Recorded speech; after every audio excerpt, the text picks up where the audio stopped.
Welcome, friends, to High Rollers Dungeons and Dragons. Rhiannon is trying to show everyone a funny picture while I'm doing it. I am your Dungeon Master, Philip Hughes. So joining me this week, we have the Queen of Comedy herself, Rhiannon. Hello. It's not the screen. Trot and Kim. What is that? Hi. On the other side of the table, we have Tom and Pew pew pew pew pew pew pew pew pew pew. Welcome, friends. It's great to see you. Great to be back into a full episode of High Rollers. It's going to be a big one today, I think. Is it? Nah, must be cocked up. Couple of things to talk about before we get into the recap and join for our main game. Chris Trott, tell us about D&D Beyond. I just got to burp it out. In the meantime, while he does that, D&D Beyond, everybody. It's the best D&D 5th edition tool set. Like, we can't fault it. we can't. Amazing. It's I great. use it all the time. It's great. But D&D Beyond doesn't rest on their laurels, no. They continue to innovate and bring new functionality to us unworthy subjects. Just last week, they announced a really early alpha of the combat tracker. Very exciting. It's the next step up from the encounter builder, which Mark already uses. Yep.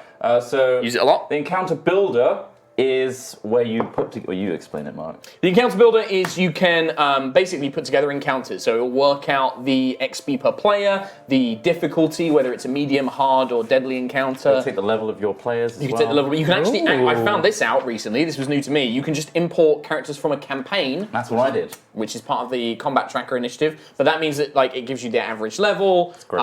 You can just add the monsters. You can see all their stats. You can add a summary. So if they've got like traps in the area, you can put the details for the traps in, and it's all in one handy page. I use it a lot. And they've extended that further to actually allow you to run it. So now they've got the combat tracker allowing you to put in your initiatives and show you who's up next. I can send Sid will soon show us. I've made one Okay. using the Aerois campaign. Here it is. It's called the Hipster Baths. Right. Sid is going to run it for us. What do you mean? So I'm Level just going to 9. show. This is in alpha. I do want to. Oh my this is in God. alpha. Absolutely wow. clear. It's super basic right now. There's a lot of features that are missing. So roll your initiatives, everybody. Roll your initiatives. Do it real quick. It's going to be low. Oh, I got a natural 20. 23 for me. He did not roll. So you can put it in automatically. 20. But it also eventually will be able to auto roll it. I got so when 20. you start, it will just roll everyone's They're going to add this in. 20 for Kilek, please.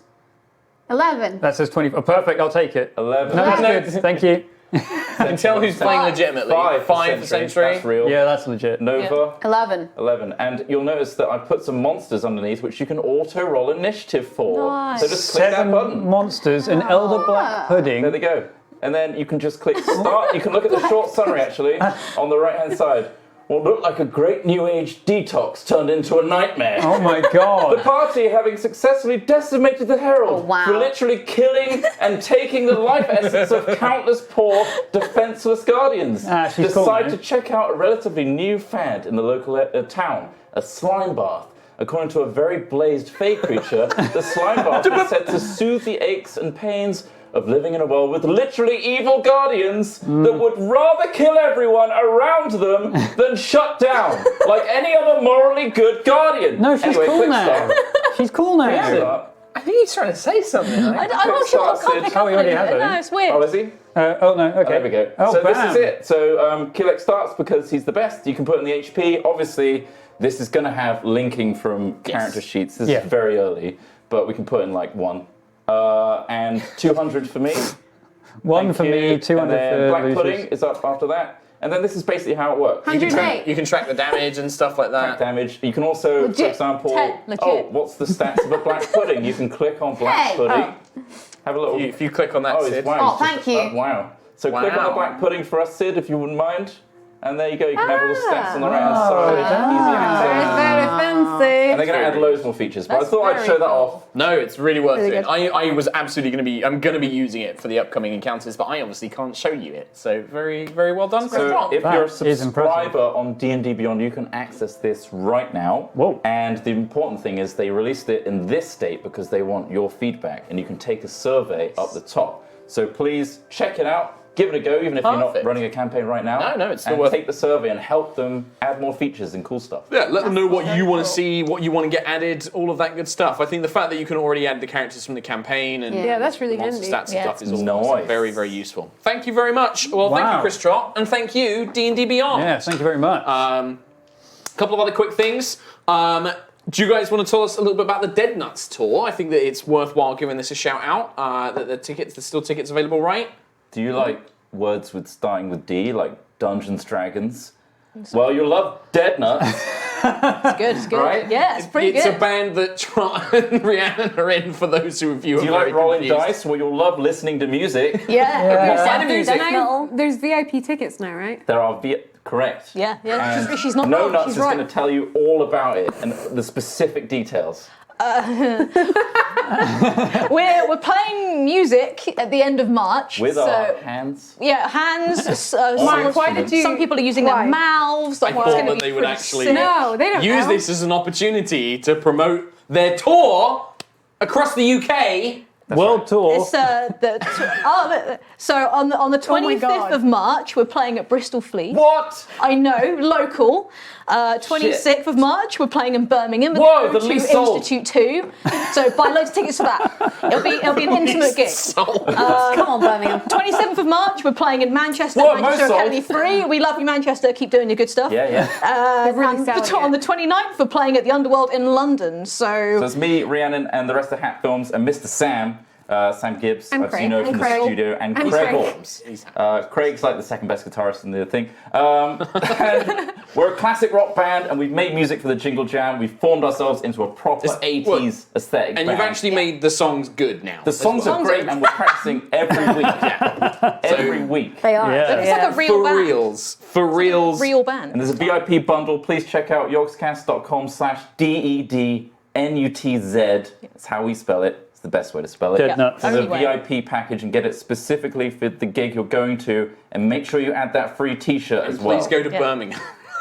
Go to Birmingham. It's in a dead zone, and no one wants to go there. So there we go. But surprising, actually. For legit, go and see these guys. I'm sure it's going to be an amazing concert. all right. And go support High Rollers members doing other things as well. Also, we can get some guest people in. Get some guest people in. Yeah. The other thing I was going to say, I'm busy. we've had a lot of I'm washing my birthdays. hair that We've had a lot of I'm birthdays in washing her hair. February. Correct. Excellent. We've had birthdays in February. Been a lot. But I have to say, there was the ultimate February birthday baby yesterday. A leap year birthday baby. Oh, Mr. yeah. Christopher Perkins. Oh. He's now. a teenager. 13. Legit birthday on a leap year, which I couldn't Man. believe. So What a happy young birthday, boy. Chris Perkins. Happy 13th Very birthday, Chris looking Perkins. fantastic for his age. For 13. He's accomplished so much. Yeah. Yeah. Also, don't forget about Chaos Twins on Tuesday, which is a gaming stream with Tom and Rhiannon Yeah. here on the High Rollers channel. Oh, we just started a new series of Divinity Original Yeah. Sin, and it's the best game ever made. One on two. One. Well, they're playing one. It's so good. So if Oh you want my to God. see some really chaotic nonsense gameplay, that is on the High Rollers Twitch channel at what time? 8 till till late. 8. Oh, they've On got it. Tuesday. They nailed it this Spend time. 3 hours just looking at thick orcs. Wow. They really did. I came into the chat and was immediately shown said thick orc. So Are you going to progress in the campaign? very last thing to talk about is if you would like to get yourself some cool High Rollers emotes, do go sub up on twitch.tv/High Rollers D&D. We stream to both Yogscast and High Rollers D&D at the same time. We also have a Patreon, and if you have any fan art, do send it to what email? HighRollersDND@gmail.com. Because we love it. I've seen loads more pieces coming up on Twitter and stuff like that. But you need to Scorpions, email it. Designs Oh, for I saw that one last night. So good. So good. It's kiss. So we love it. Fan art and fan music and Fan music, cosplay yeah. is all literally the best thing we can ever get. So thank Someone you all just so said much. Victoria, and it got me. That's her name. Yeah, Her name's Victoria. That's great. We call her Victoria. She is amazing. She's a librarian. on that note, why don't we play our intro video with some dun-duns? Thank you, Dun-duns. Sydney. Get the dun-duns. Oh my God.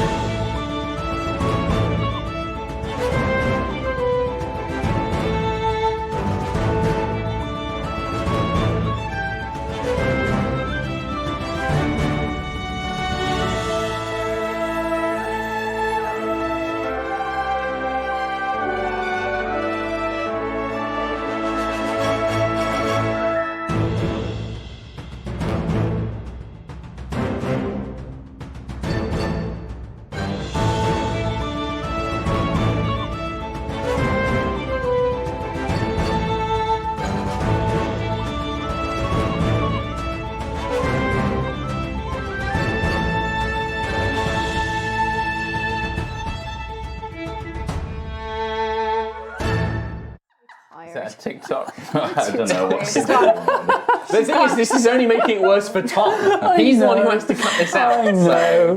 I'm sorry. Arctic turn. They've gone. The children have gone again. They're not my children.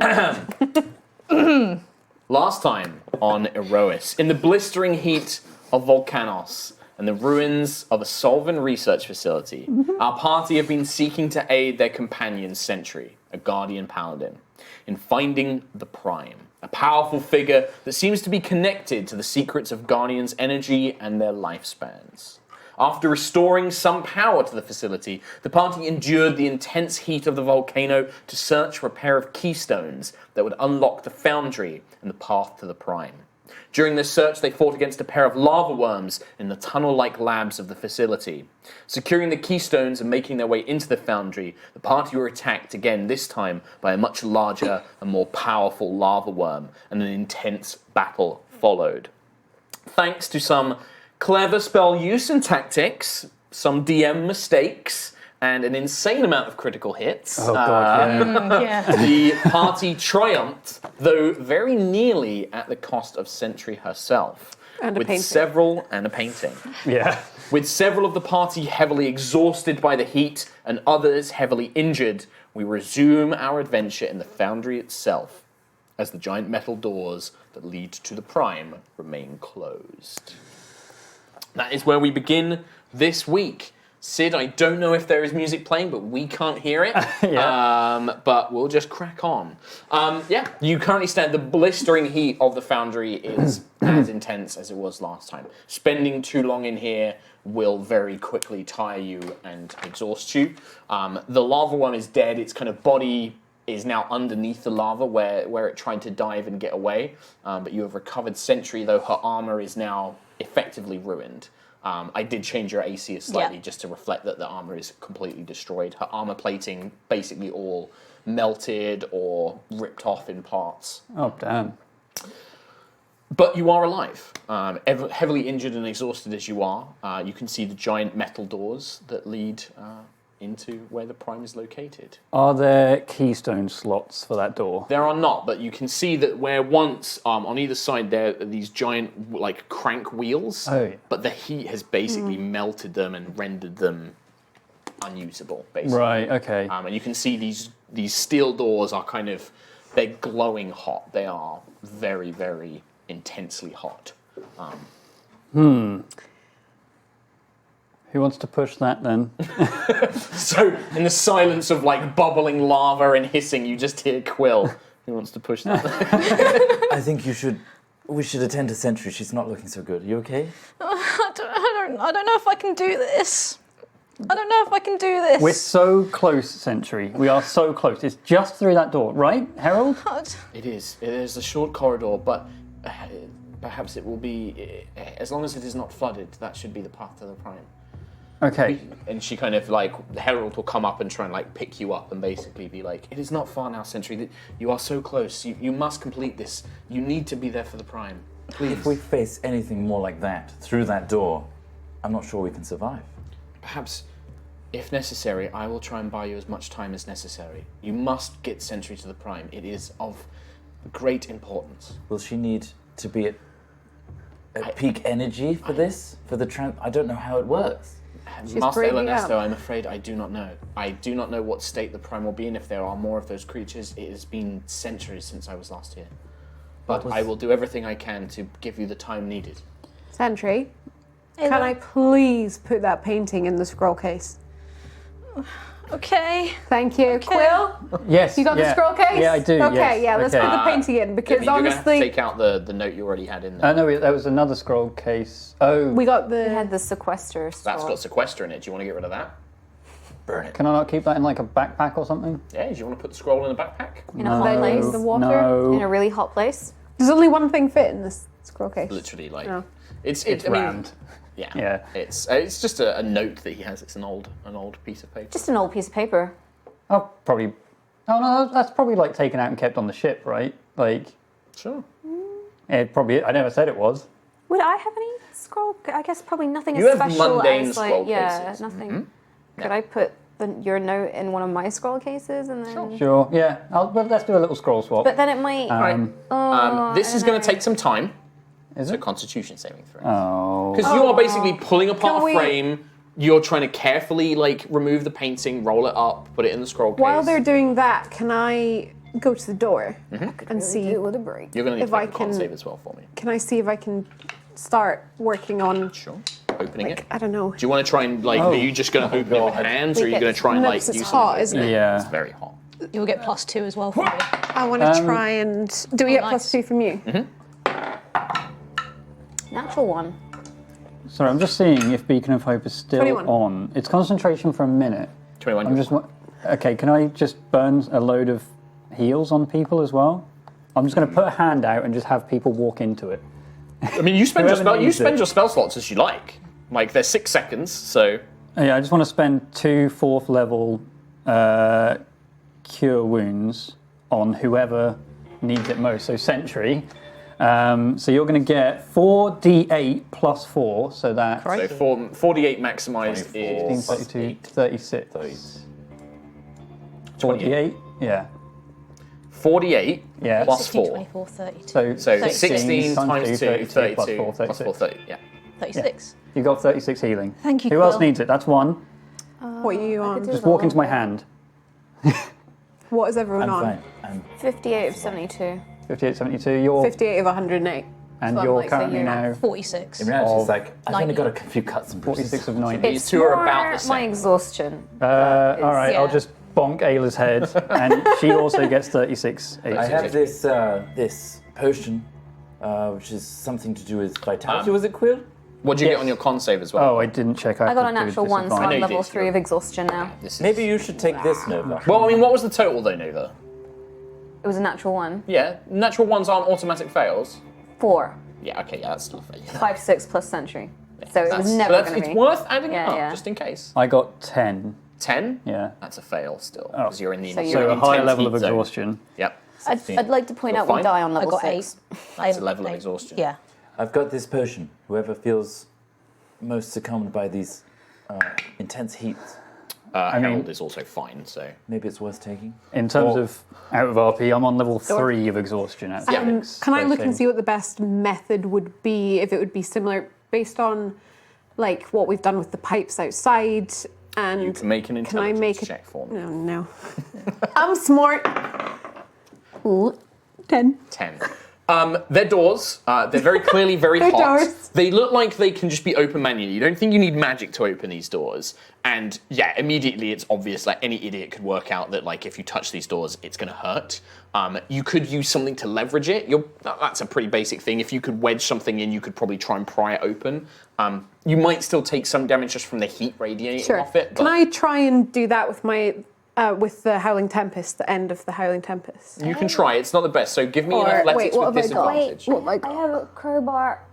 You have a crowbar? I have a crowbar. Can I have that for a second? Yeah, you just hear this voice from the floor. I have a crowbar. Can I borrow that? Yeah. It's in my back. Okay. Just you have to come gonna- get. I'm gonna go to Nova Yeah. and borrow the crowbar. As a point, I think at this point, Nova and Quill look just dead. To the Yeah, world. imagine anything I'm saying is a lot more tired, I like took that. a lava bath as well. What if one of you, Yeah. what if you split this and have half each? I don't think potions work that the way. rules of I mean, maybe they do. Do they work that way? Do they I'm work dumb. that way? I'm not dumb. No. Nope. Quill would also, you identified it, it's you have to drink the whole thing to get the effect. That's Okay, potion. What if you drink so half? We have to have the entire amount. What about that armor of ice that you And is use? this- That seems to protect from the heat for some time at I least. don't think it's Did going it? to didn't. make did. you any better, Did it? though. Yeah, okay. Help him for an hour. Make anyone better? No, I can but only cast it on myself. Oh, can you? No. Right, Really? so are you taking the crowbar off, yeah, Nova? yeah. Sure, so you can open the door, you don't need to check. You will take a small amount of That's damage. For 5 points of fire damage. Woo! Just because, like, Owie. you're getting close to and Ayla, like, you can feel, like, the kind of edge of your skin on your bare arms beginning to, that heat, like, very mild burn as you're so close to the door as you wedge them open. But once you kind of manage to get a creak in, you hear the metal stretch and strain, screech against itself. But once you manage to get that small gap, you can use the rest of your strength to just push it. And on the other side of the door, no heat whatsoever. It's only the metal that was facing this room is hot, and so once you can get your hands on the other side, you can pull them Okay. apart quite easily. Everybody in. This room is not hot. Okay. Everybody in. And I'll. Can I send Echo through first just to check it's safe? Yep. Do it now. Okay. I'm gonna start go and slowly start crawling. picking. I'm gonna pick I'll up help Nova. Nova. Okay. I'm Quill. You help Quill. I'll pick up okay. Nova. So the two I'll of just you start crawling, and then now I'll just you've feel got lift you've got no from the exhaustion, do you? Sentry's got one. Ayla's Just scruff got of the none. neck. Okay. Got her. Two exhaustion. You've got two. Yeah. All right. So Herald will probably help you, like helps you up and is like carrying you because Harold's fine. Yeah, at level So- 2 our speed is halved as well. Yeah. So, So with help, we'll negate the speed for now because you are being carried. I You're can not give her under a threat. piggyback. You send Echo ahead, but you are pulled into this stone corridor, and you see that beyond the great metal doors of this foundry is a long, perfectly smooth stone corridor, and it goes down at an angle. Not steep enough that you're at risk of slipping and falling, but at a steep enough angle that if you follow this for some time, you are going deeper than you even currently are now. You have a sense that you're pretty deep underground as is. The relief, whilst not cool, the stone here seems to be protected against the heat of the volcano around you and is cool enough to the touch that it is a relief. You don't lose any exhaustion. You stay at the same exhaustion you are, but you don't think that in this environment you're under any threat of getting more exhausted. okay. The air is still warm and humid. You can still feel it's like being in the tropics. There's this dry heat around you, but it's not oppressive. It's not draining and sapping your strength. And you get the sense that this is probably some pretty powerful magic that would create this kind of effect to cool it enough that it can exist this deep into a volcano, especially a large volcano like this one. Is it worth our while in this environment to make the most of it? Could I sleep just a little bit, please? I think Short rest. Since we're not in the heat. if Sentry, if you're able to keep sending Echo down, then that Yeah. seems like a good idea. Make sure we're safe. Yeah, I can do that. No, we're already I will starts keep falling watch. asleep. I do not require rest. I will keep watch in case any more of those creatures appear. Okay, thank you, Harold. I can keep watch too if you guys need to rest. I'm okay. I'm fine. Well, if the three of us then remain vigilant while the three exhausted ones take some time. Yes. Okay, so you're going to take a short rest, yes? Mm-hmm. Okay, so you take an hour, and Sentry, you're going to keep focusing on Echo. Yeah. Okay. Can you focus on Echo and still take a rest? Yeah. Yeah. It's basically as long as her body's not really doing anything for an hour. If there was any combat, then it would interrupt it. Would that be the same with Arcane Eye? I would let you use Arcane Eye to that extent. Okay, I Would I can't be able cast it. But I just to wondered. keep a watch and still take a short rest? Watching is a bit differently because you're kind of keeping yourself ready. They're kind of, because it's an external force that's, they're just channeling their senses through, it's a little different, I would argue. But maybe. Those of you who aren't resting can make perception checks. I guess I don't actually, because like exhaustion, I can keep watch, I guess. You can, but you're at disadvantage and your passives all have a -5 to them. Oh, really? I may as well. Yeah, I may as well do it anyway. Sure. New. Okay. It will be harder for you as you are trying to rest as well, Quill. I'm asleep. 9. 9 on perception? No, I'm not resting because I don't really need to. Oh, you're not taking a short rest? I'm not. No, You're not. Okay. I'm good. Oh. Just exhausted. Okay. But like Are you- resting doesn't recover. Short rest doesn't recover exhaustion, does it? No, That's rest. a long rest. Unless And, you want and to do even that. then, it depends on the type of where the exhaustion Do you not came need from. any healing? You have a feeling that with heat exhaustion, the main thing is you need Water. long rest and water. Yeah. Right. Okay. Well, if Which, you're do you guys have any? Yes. if you're not resting, then I will rest then. Okay. He's not resting, so I'm going to rest. You're Don't going to take count a my long rest. perception. Okay. That's So fine. spend hit dice, those of you who are short resting if you Done. want. I'm not. Sentry, you Yeah. can spend some as well. Why not? What was you going to say, Lucius? If I created a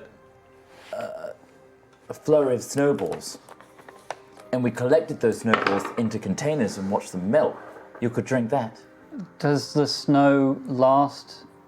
Does it not disappear once the magic is gone? It creates the element, so I assume it would stay. It would work. Do we have a container? Do you? Did Do you you- bring one? Have you got one? I wouldn't bring it in. Scoop it up with your hands. I could scoop it up with my And hand. just eat the snow. hand. That'd be quite refreshing. Maybe, but It takes a lot of my power, but I can do it. If you put it on fabric and then suck from the fabric, it's water. that I would just roll around in the lorry of snow. I mean, It also is quite powerful. right. So don't go in it straight away, I think because it will pelt you to death. I think to spend a spell that powerful on just Keeping you giving two us- alive, I will do it. I appreciate it, but we're okay for now. Okay enough He says. for now. For now. For now. Nova's already asleep on the floor. If you're sure. Okay. She just fell asleep right Well, after. while that conversation goes on, Echo, small ball of thorns and a little amethyst crystal, bombs its way down this long corridor. Watch 10 minutes, 20 minutes. Goes down. You can see that this corridor occasionally has spheres of light embedded into the ceiling, into the tunnel, the roof of the tunnel, casting a dim blue glow down onto the tunnel itself. As Echo just bombs along. After about 25 minutes, deep below the earth, it sees something.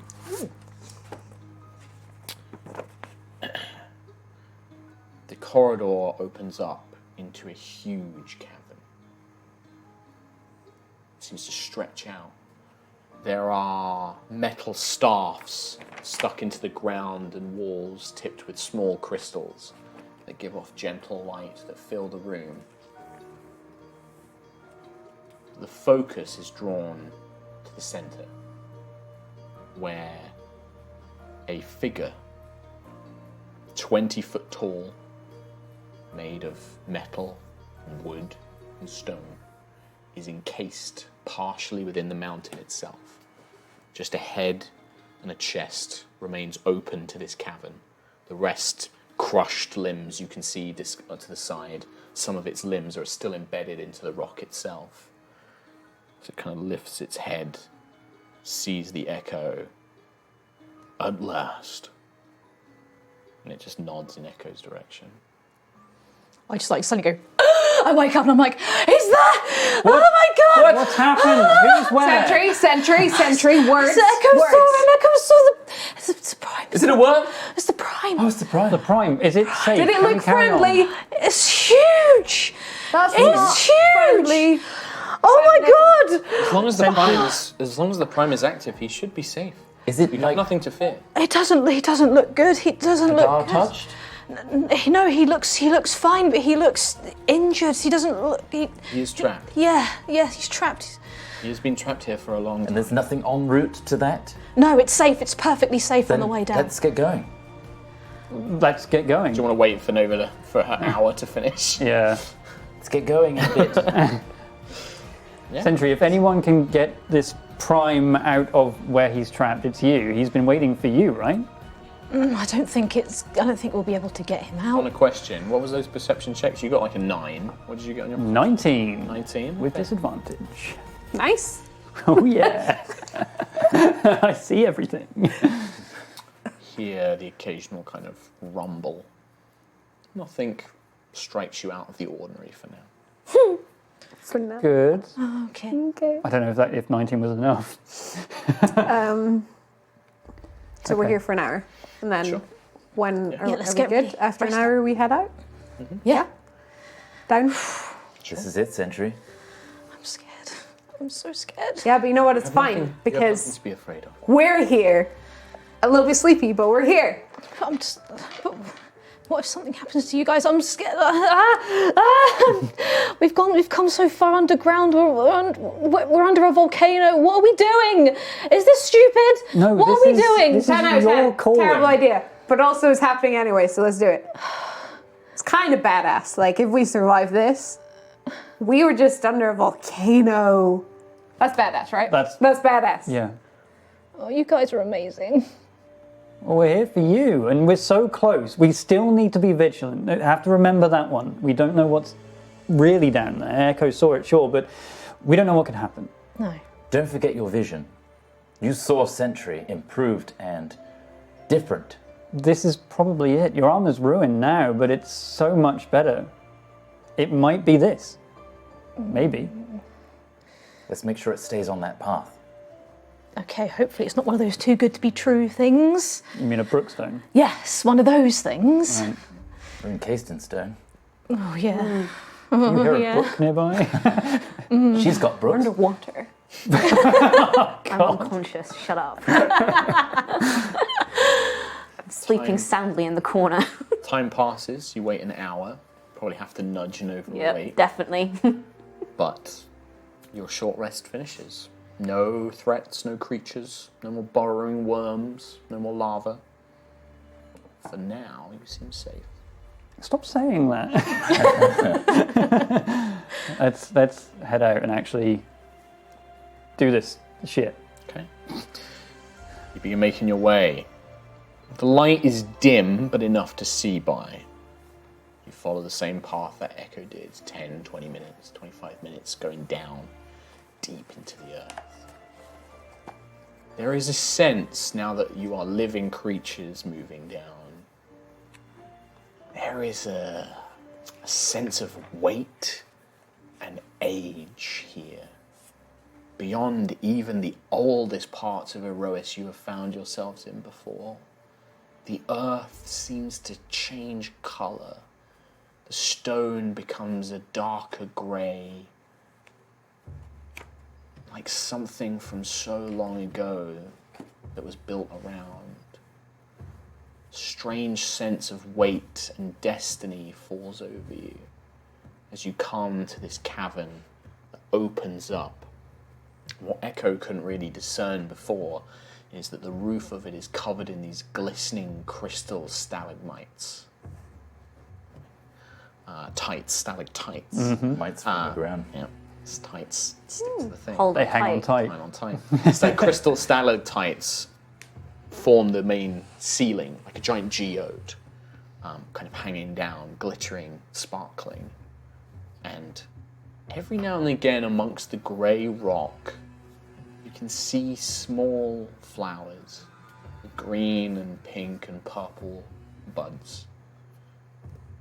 Your eyes are drawn to the central figure, almost like a column of stone that this cavern has been excavated around.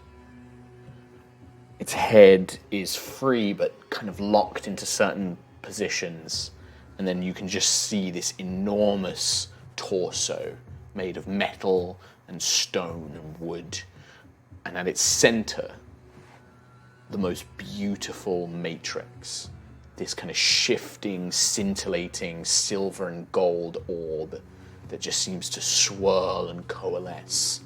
The same light fills this figure's, this guardian's eyes. You estimate that if it was not buried, 20 foot tall or more, it's huge.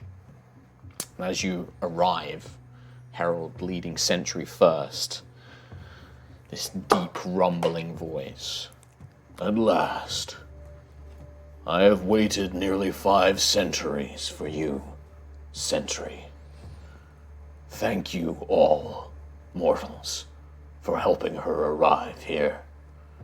I am Root Prime. Welcome.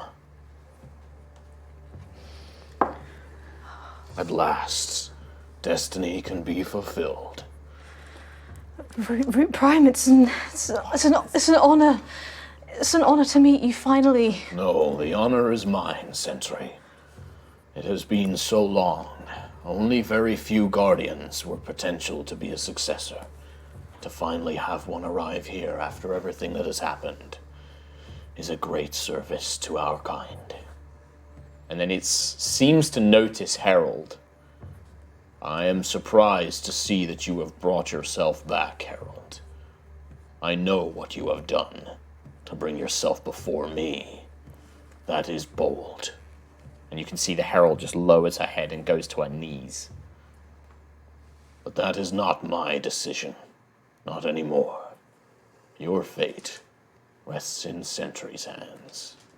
Were it my decision, I would destroy you for what you have done. But perhaps you still have a part to play in all of this. Sentry, who are your companions? And it can see it's trying to like look around, but it's really can only look in a certain area. I was going to ask, where it's encased, is it literally like it's just standing upright and the rock has grown around it, or is it... Make a perception check for me. Okay, I guess... With disadvantage. 13. 13. With your best guess, it looks like he fell onto his back and then has kind of like earth shifts have like pushed his body up, maybe separated like his legs from his torso. One of his arms has been ripped free.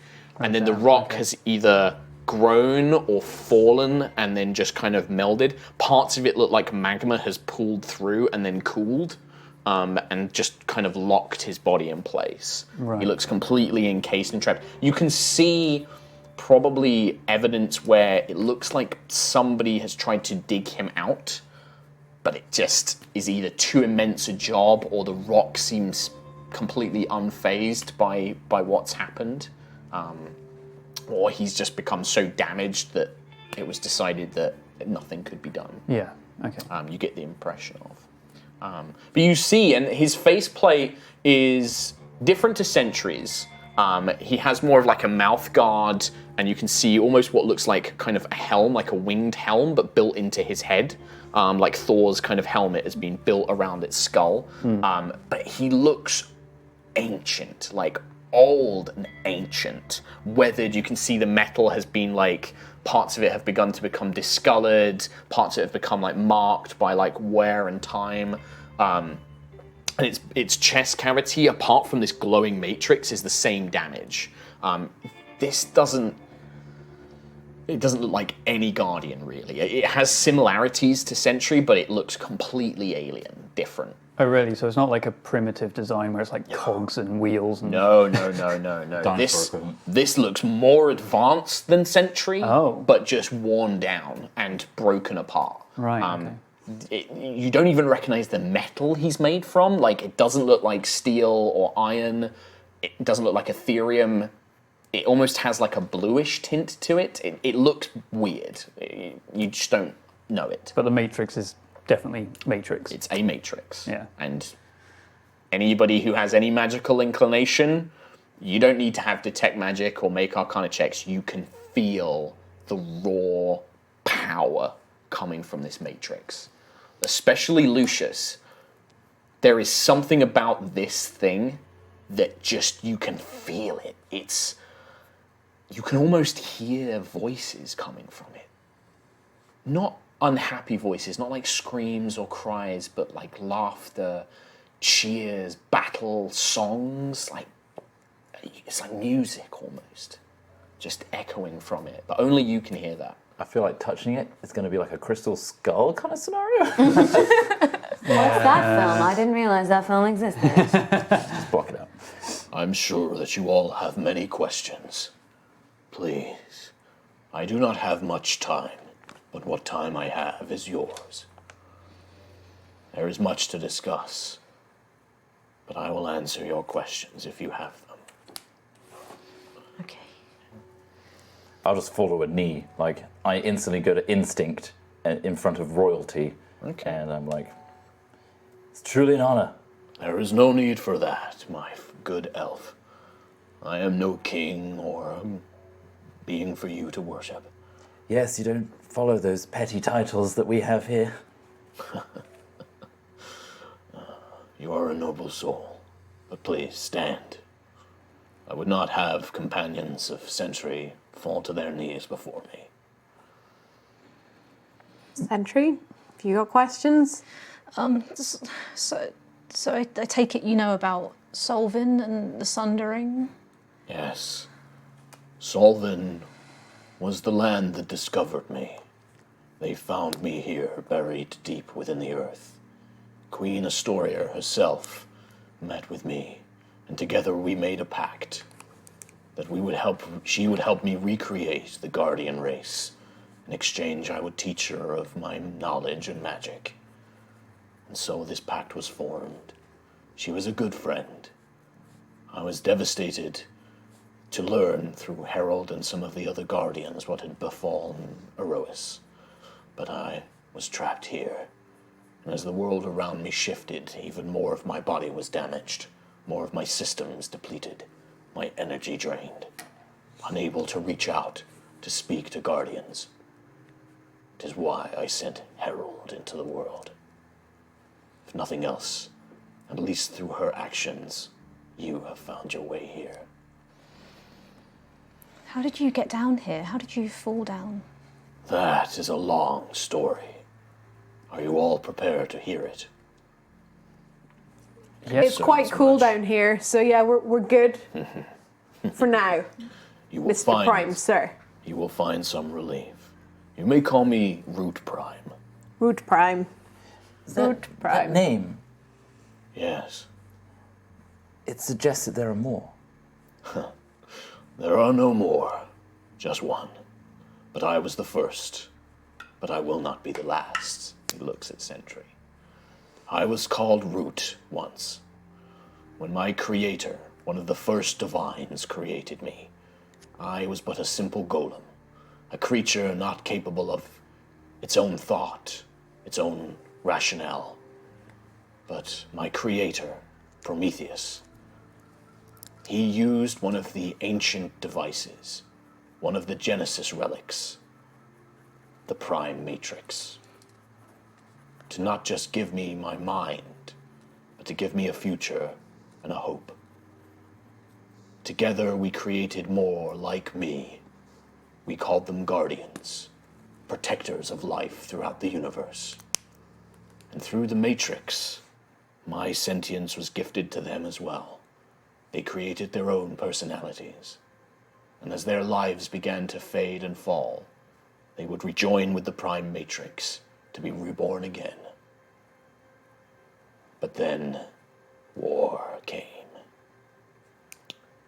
One of the original divines, a creature called Hadar, turned on the others. It committed the greatest sin it could. It consumed another divinity, destroying it forever. One was not enough. It consumed more and more, until all of the divines were united against Hadar, and they sought mortal armies to assist them. As Guardians, it was our destiny to protect life in the universe, so I and my people joined them valiantly. The War of the Crimson Star lasted centuries, but eventually, a few remaining divines sealed Hadar away into the far realm, but at a great cost. Many were killed. The original Guardians, all but me, were wiped out. It was only through the power of the Matrix that I was protected. Damaged, paralyzed, I was sent hurtling through astral space, drifting for years, until I crash-landed onto a barren, empty world, a rock of no life. Over eons, dust, galactic material collected, burying me. And there I remained, until a young goddess,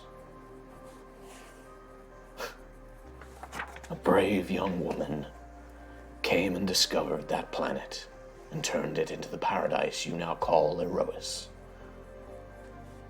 Centuries later, Solvin found me, and hope was reborn. That's so fucking cool. Man. Yes. Oh man, that's I'm pretty sure cool. you have many questions. I know through Harold that you have encountered this being, Hadar. You know of its power. If you have questions, I will answer. But there is something I must discuss with Sentry after. Yes. Come, let me see you, Ganassi. Oh, he knows he's on here. Oh, Sentry, I know why you're nervous. Yeah. Hi, Greetings. What is your name? I'm Nova. Hi, Greetings, Nova Ganassi. you're amazing. I am a shell of what I once was. Even then, I was but a humble protector,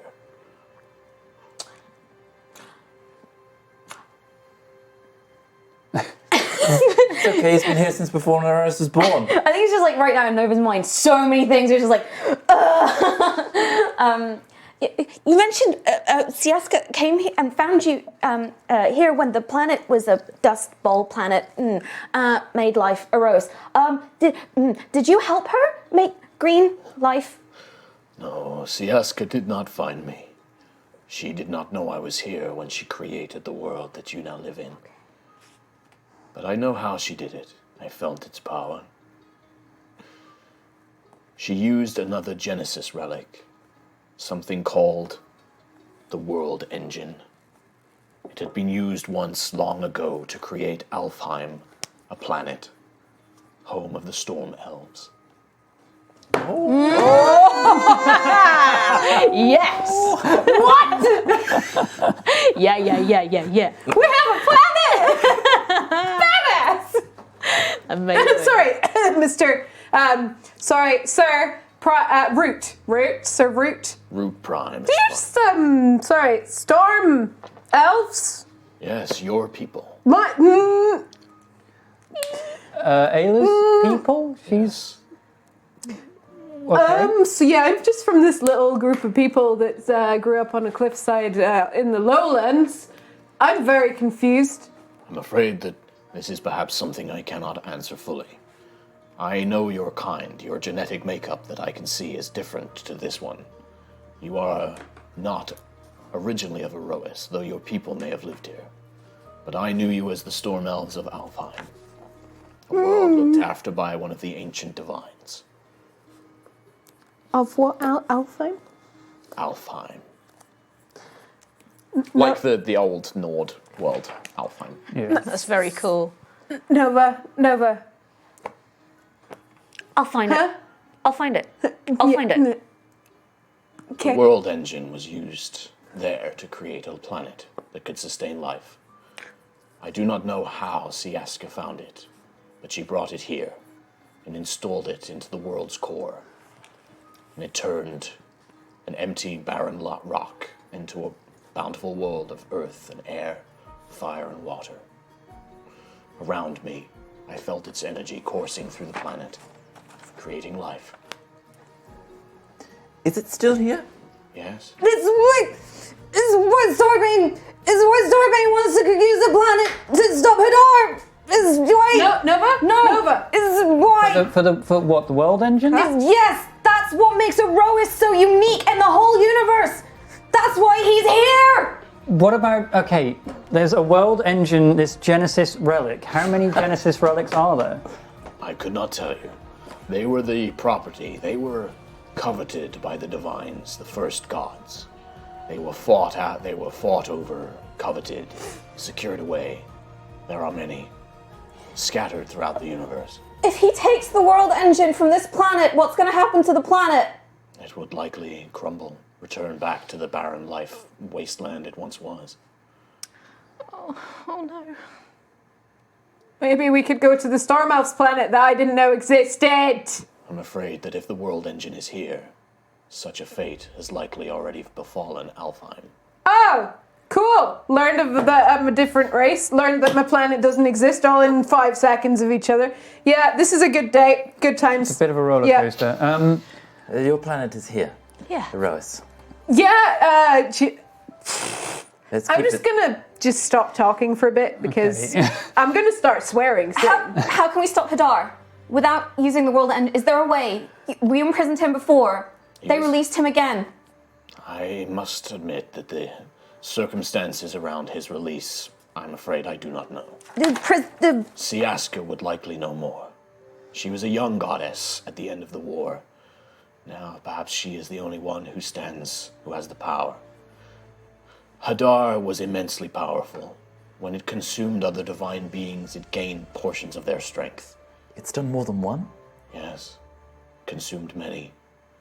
But the other divines could not bring themselves to destroy Hadar, for if they did, they would become Hadar. Entropy is what he represents. Destruction, consummation, consumption. If one divine destroys him, another must take his place. So instead, they imprisoned him in the far realm, a realm of endless void of nothing, hoping that would seal away his power. It was a costly battle. The Far Realm is a place where not even magic can function. Only a divine can make it habitable.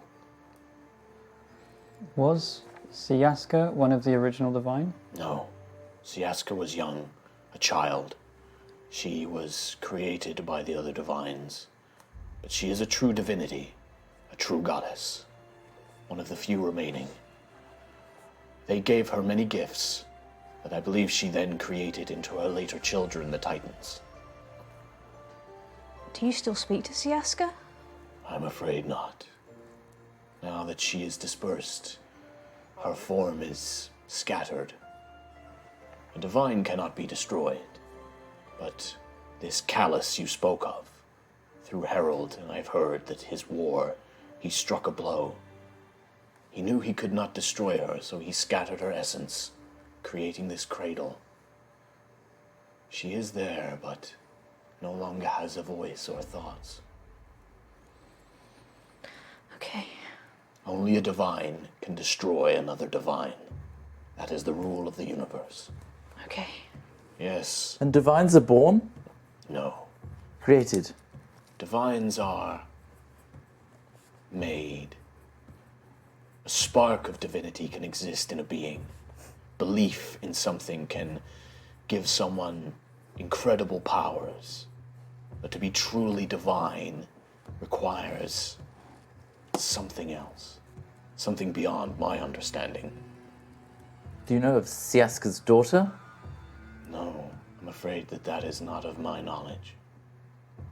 But if she has created such a being, it would have a divine spark, but her true divinity would not be unlocked until she can meet whatever requirement is necessary. Likewise, this Callus, my understanding he has a following, an empire that believes in him. This will give him great power, but not a divine spark. He would need to acquire that through a means I do not know. He already has. Messengering, yeah. So Lucius can't hear this? If the Prime Matrix is a Genesis relic, Starbane may have followed us in here. If no one's going to ask you any questions, I will. Very well. They all seem stunned to course. silence. It is very difficult topics of conversation. I understand. Starbane, My knowledge of him is limited, I'm afraid. you said your race helped imprison Hadar the first time. We were foot soldiers. To clarify, Hadar still lives within the Far Realm. But he has the power to create vessels. Hadar represents death, destruction, entropy. But that can leave remnants, echoes, undead creatures. My people and I, we would protect the divines from these beings. Give them time to work their rituals and their magic that was required to imprison Hadar. Keep them safe. So his powers can stretch beyond the Far Realm, even though he's still there. This must have been something that was done after I fell here. The divines believed that once he was sealed in the Far Realm, he would not be able to influence the material plane. But something must have happened, and I'm afraid that my knowledge on this is limited. It has happened. Well, we've encountered undead beings. Undead in general can be created by more than just Hadar, but Okay. Hadar can create types of undead that function in his ideas. An undead that simply exists, an undead that simply refuses to die, is not necessarily in Hadar's domain. Okay. It is almost an antithesis to him. But undead creatures that can consume life, that can destroy, those are Hadar created. Okay. Your matrix is beautiful, by the way. It is the Prime Matrix. Not the most powerful of the world engines. It has a specific purpose, but it is a precious gift. With it is the hope of the Guardian species. And to that, we must speak, Sentry Guardian. I cannot carry the Matrix into the world, and because of this, Guardians are dying. The purpose of the Matrix is that a Guardian's sentience can rejoin it, be replenished.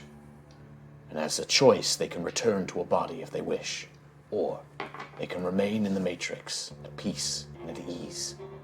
And over time, these sentiences develop new properties, new sentiences. It is how we can continue as a race. Okay. By reproducing sentiences built from experience and memories, like having children, I suppose. These can then be installed into new Guardians' bodies. This was the concord I struck with Queen Astoria. But I can no longer go into the world. The Guardians cannot be brought to me. The Prime Matrix must return to the world, and it must be carried by one who is worthy. Okay. This is a duty that you must take. Okay. That's a lot. It is a heavy burden to bear. What makes me right for this? Many things. You were built to be a protector. That is one. I failed at that. No. You did your duty until the very end. That is what makes you the Prime candidate. Even when you were restored to life, it was your first thought. You have gained new allies that you seek to protect, that you seek to aid. These are the traits of a good Prime. You have been tempted. You have been offered a chance to extend your life, as Harold was, but you refused it. You are caring and brave, loyal. These are the traits of a Prime, but you must become a leader to truly earn the Matrix. That is what you must be tested against. When you are ready, you will need to enter the Prime Matrix to undergo a trial. Okay. To see if you are worthy. Normally, by the purview of Prometheus, you would be allowed other Guardians to accompany you. But I see that you have chosen mortal companions now. I cannot assure you if it will work, or that you will not be in danger. Sentry will be safe. I can return her to her body. I can attempt to send your soul into the Matrix. But I cannot guarantee that you will return as you are. But Sentry will face great challenges alone. A leader is nothing without their advisors, without their companions, their protectors. If this is what needs to be done for Sentry to be what she's meant to be, then I'm in. It is Sentry's decision, but it is heartwarming to know that you would offer yourself freely. If it's what you guys want to do, like, have a think about it. Don't rush into it. Think about it. I'm done thinking. We're coming with you. Stay here and mooch about an empty cave, or save a race of people. Ooh, where's the choice, Sentry? We're coming. Okay. You've protected us all this time. It's time for us to return the favor. Oh, I'm just going to crumple to my knees and start crying. It's a lot. Harold looks up. I cannot accompany you. The Prime is correct. I do not deserve to enter the Matrix. It is a place of peace. It is for those Guardians who have fulfilled their duty. But if you succeed, I feel I know a way I can help you. But I cannot bring myself to be in there with our people, knowing what I've done. I understand, Harold. I understand. But if you are successful, I promise I will fulfill my vow to you in a way that I think will help. You've done so much for me already, Harold. You really have. I have not done anywhere near enough. I still have much. She looks at Lucius. I have much to pay for. Okay. Take your time. If you have more questions, I am happy to answer them. The trial you face will be for Sentry, it will be a test of leadership, of courage, of sacrifice. Being a leader is not always easy. You must sometimes make difficult decisions. You will be tested. Okay. But it will also be a test of strength, of your ability to protect the bonds of loyalty you have with your companions. Okay. While this is going on, sorry, just before you do that, can I cast Detect Magic and just be scanning the cave? Yes, you cast Detect Magic and are nearly blinded. Like, just But I don't want to look where he is. I want to look. You're like looking I'm around looking the for cave. Starbane agents. Okay, yeah, you look around. You get tiny little bits of light off these little light sticks that have been stuck into the cave, but no. I mean, it's only 30-foot range and it doesn't go through stone, so... Yes. Have you encountered the mortals of Aerois before? Yes. The people of Solvin were the ones who discovered me. Queen Astoria. Indeed. Have you had anyone with magical inclination reach out to your matrix before?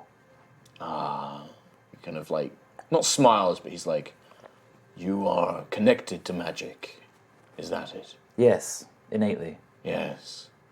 What form does your magic manifest? What do you feel most connected to in the world? Magically?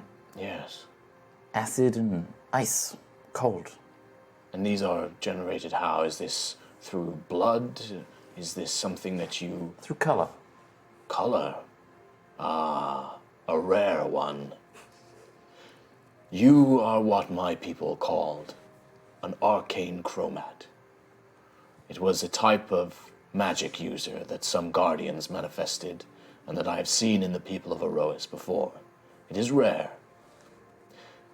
The Prime Matrix is from a realm called Genesis. It is the place where all life began, where our universe, the divines, magic came from. Many learn magic. They study sigils, runes, spells. Some are given these gifts by powerful beings, gods or particularly powerful creatures. But you, young elf, magic is deep within your soul.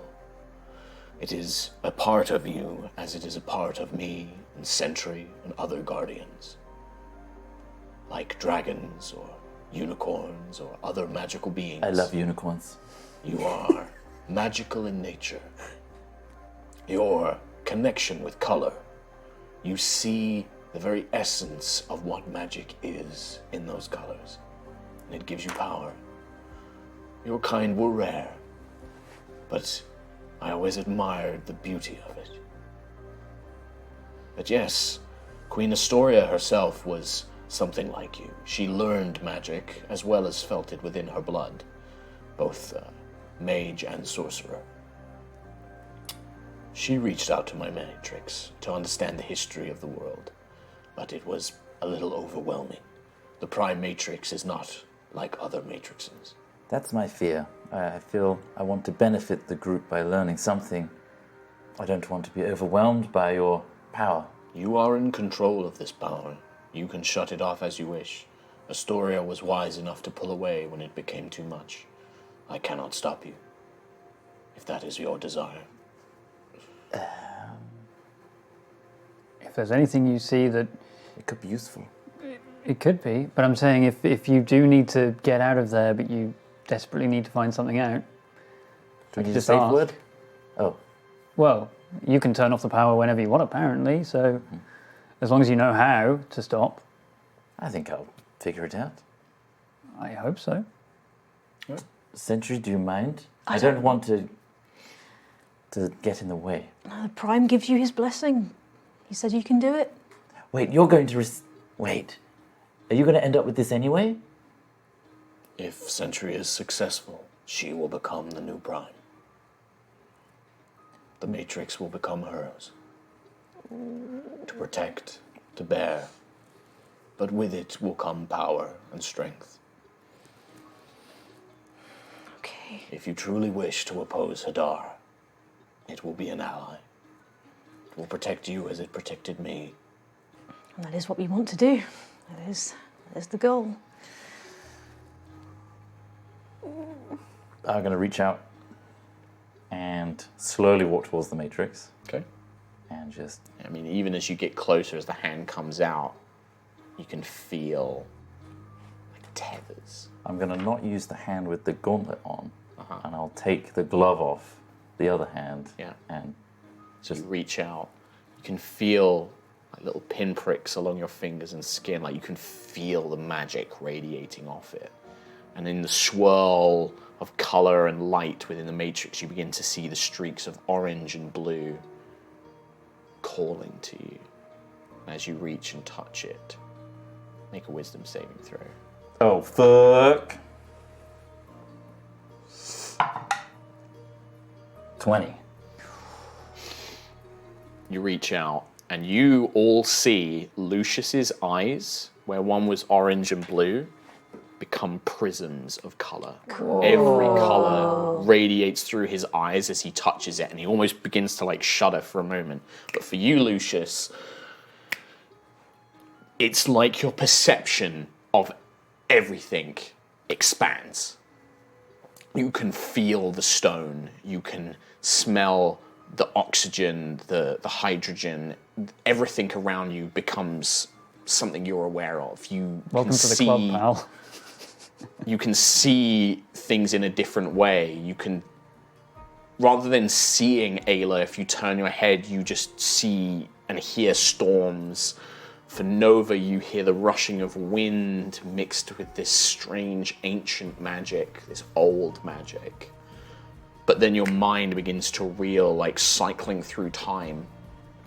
Eons pass in a flash of an instant, trapped beneath this earth, until you are there in a war unlike anything you could ever imagine. The stars themselves seem to be fighting each other as light streaks across the galaxy. Ships like those you've never seen, dozens, hundreds, millions of them, tiny little ones, huge ones, fight against these writhing masses of red muscle and dead flesh as crimson light just tears the world and space apart. And you see 8 or 9 lights, white lights, beings at their center, men, women, androgynous figures, wielding weapons, some with swords, some with lightning bolts in their hand, hammers, shields, beasts.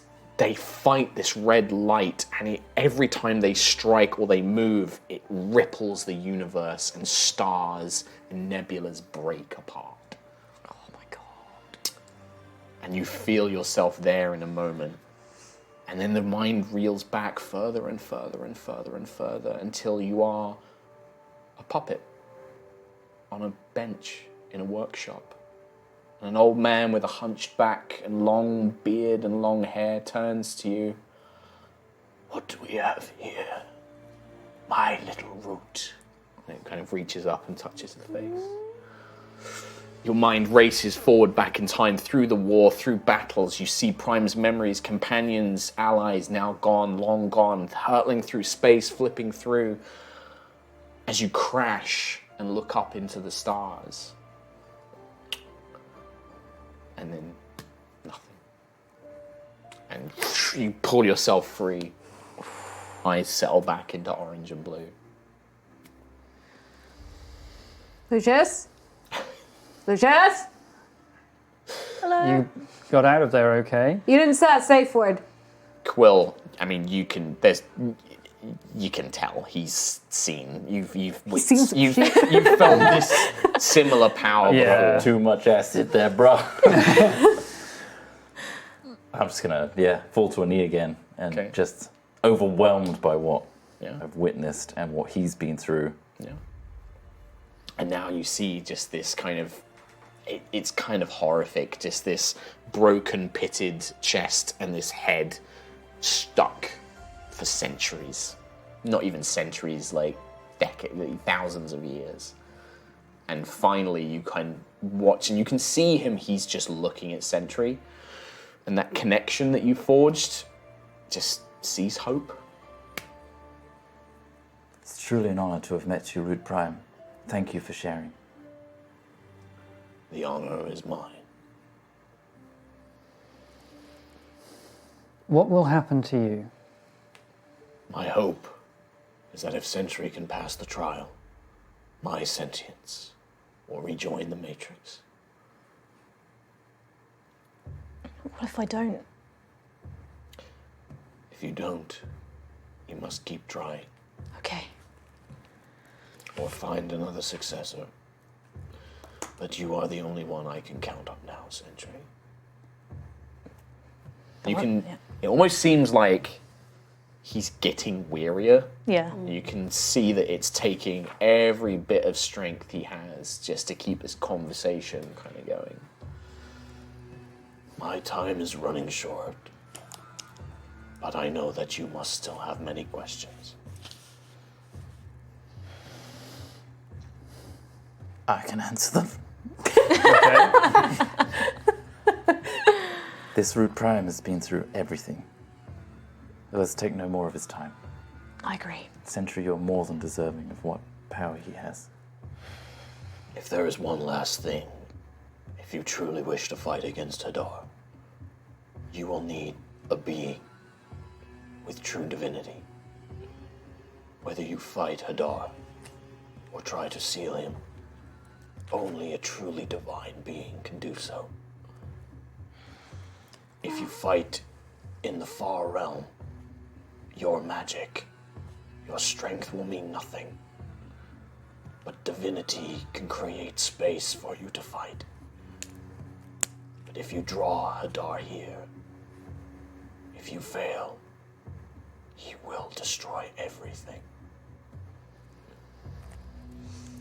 When you are ready, Sentry, bring forth your companions. Okay. Place your hand upon the Matrix. Thank you. Okay. You got a question? Look at that face. That's a face with a million questions. No. When does Kim not have questions? Yeah. I guess when he says about the divinity, I'm just gonna look at Tiangong Yeah. and hold it up and say, is Tiangong divinity? The Eternal are powerful, but they are creations like me. Powerful beings, capable of giving others, like yourself, magic. But they are not truly divine. Siaska was truly divine. Her child could be truly divine. Or anyone that can meet what must be done.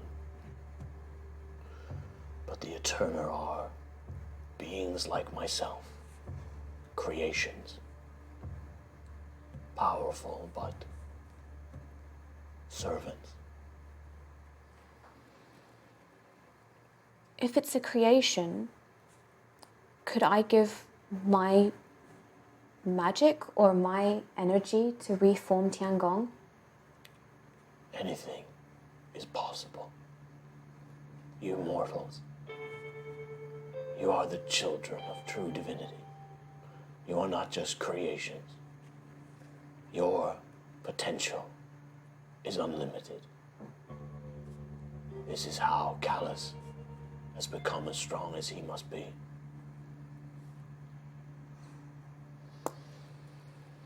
Never lose faith in what any of you can achieve. You have greatness in all of you.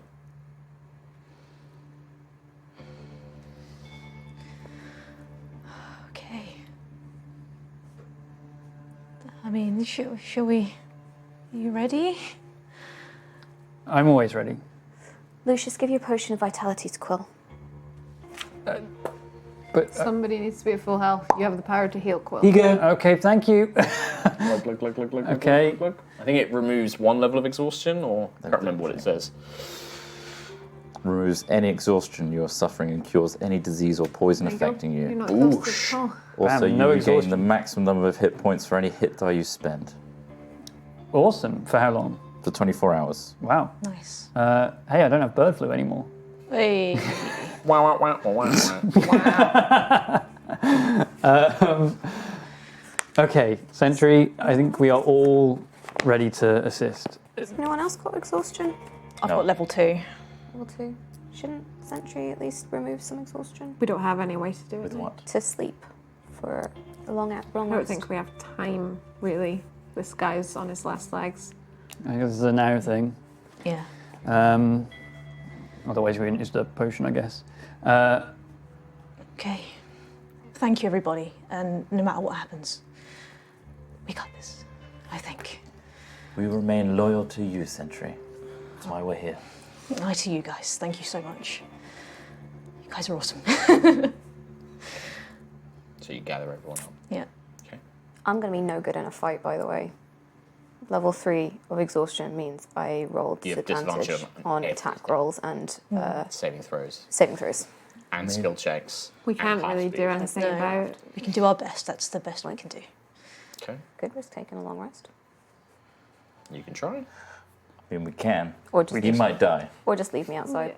I think he'll die if we leave it. and it's a test of loyalty as well. Yeah. So if It's not just combat, though. It's this loyalty. And I think that Nova can help.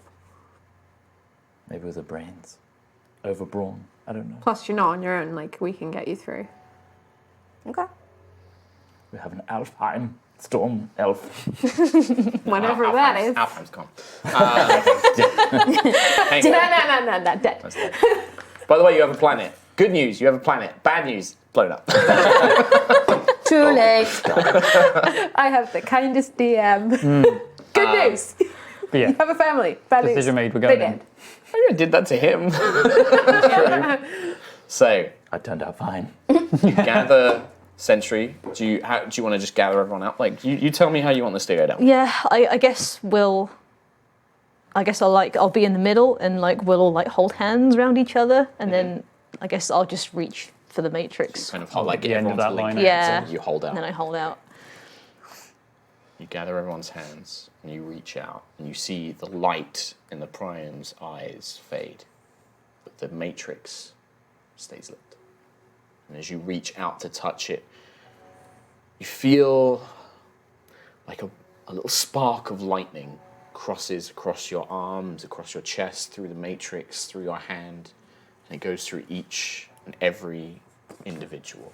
You will feel the same sensation, like a tether, like a string being pulled across your heart, your mind, and your body as it all links together, and then you are sucked.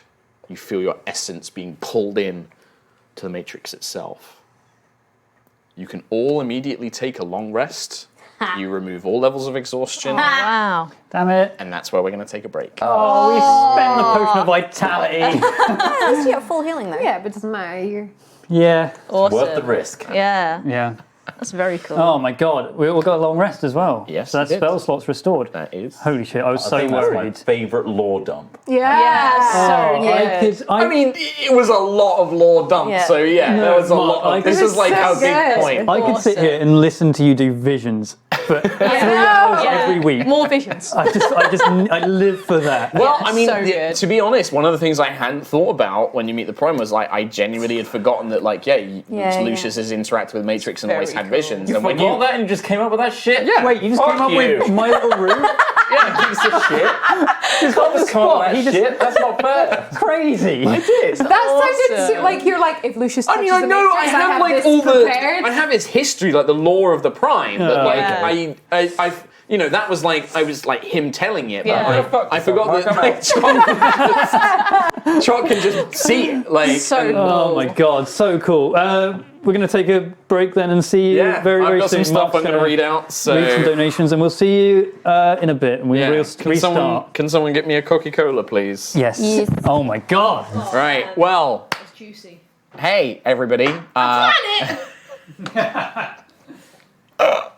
Welcome. Thank you very much. Thank you to Underworld Chris, Lightning19 and 98 JD for bits. Gift subs from Airwolf, Sheriff Aya, Larcy Boyo, Pepperfruit Pesto, Cooper Orc, and lots of lovely subs and resubs and bits under 300, plus a level 5 hype train all over on the High Rollers D&D channel. Thank you very much. And then over on Yogscast, we've had Ola Renve, thank you very much for your donation without a message. Mia Kitty, good luck guys, don't get too exhausted. Lol. Fingers crossed this session ends with Century as the Prime and her painting intact. Well, thank you very much. We'll find out, won't we? Ren Harrell. Hi guys, I finally finished Lightfall and today is the day I start Aerois. Luck to everyone, roll high and someone please tell Trot I'm still mad at him. Will do, and welcome to Aerois. I hope you enjoy it. That Norwegian guy, thank you very much. For as long as I've been alive, I've mentally zoned out when people advertise sponsors. But you have actually sold me on D&D Beyond. You have successfully converted a narrow-minded, paper-loving, cynical bastard to try new stuff. Good work. It really is good, Norwegian guy. Like, I know it's a sponsor, but I use it all the time now. I can't actually imagine running D&D without it. Lightning Wing Dragon, suggestion for a guest person for Manchester, Tom Syndicate, the Syndicate Project Life of Tom. I know you guys know of him because plenty of you have his merch. Fun fact, along the Yogs main channel was one of the first YouTubers I watched. I will pass it on to Trot, Lightning Wing Dragon. Thank you. Heavy is Games, thank you for the generous donation. Have you ever thought about assigning IRL languages to D&D languages, i.e. Giant is Old Norse or Norwegian, Dwarven is Scottish Gaelic, Halfling is Irish Gaelic? Just a thought since you seem to say Vasvarak a lot, Lamau. Well, Vasvarak is like a spell demon thing. Languages, I always find it's easier just to basically say what it is in common and then just say like, in Giant this is blah blah blah, this means blah blah blah. Right? There's a word written here that in Giant means blah blah blah. Nightjar, wow Tom, that was hilarious, ha ha ha, good one. Also, Welsh phrase. Not even going to try and read it, because I can't, and I'm going to butcher it. But thank you Nightjar, sweet Nightjar. Lightning Wing Dragon, scoop it out with your fucking hands and shove it out my ass and we'll go to space, Lewis Brinley. That's very, very appropriate. Lightning Wing Dragon again, possible spoiler warning, so don't read if you don't want to, Mark. Yes, I'm not going to read that out, but you will find out more on that. You will see. I don't leave threads, I try and tie them up, but thank you. Bandai Nenzai, I love me a juicy lore burger. Seeing how happy you got, Mark, when Ayla learned of the Storm Realm and Nova started connecting the dots of what Starbane really wants was cute to see. Root Prime is one cool mofo. Thank you very much. It's always fun when little things can be brought together. Raging Rhino 1010. Well, this is the biggest, most explosive lore dump of all time. Mark, you are a genius and a top-tier storyteller. This is incredible. Thank you very much. That's very kind of you. I don't think so, but thank you. Absurdatory Matrix, big old hundo. An incredible session so far. So much lore, so much character impact. Wish I had popcorn. Thank you very much. Just go read. Oh my God. Asterio Nation, bonjour, bonjour. Moved to Malaysia for my studies, so won't be able to watch live for a few weeks. We'll be part of YouTube Squad. See you and have a great evening and roll high. Well, thank you very much. That is very kind of you. I'm just going to check on the old High Rollers. So, we had a donation from Mad Nil. I've spent the past 3 weeks catching up over the second campaign so I could watch it live. Thank you very much. Tons and tons and tons of sub. I can't read them all out now, but lots and lots and lots of them. And then I think that was it for donos over on High Rollers. So, and then Varys just donated $25. So thank you very much.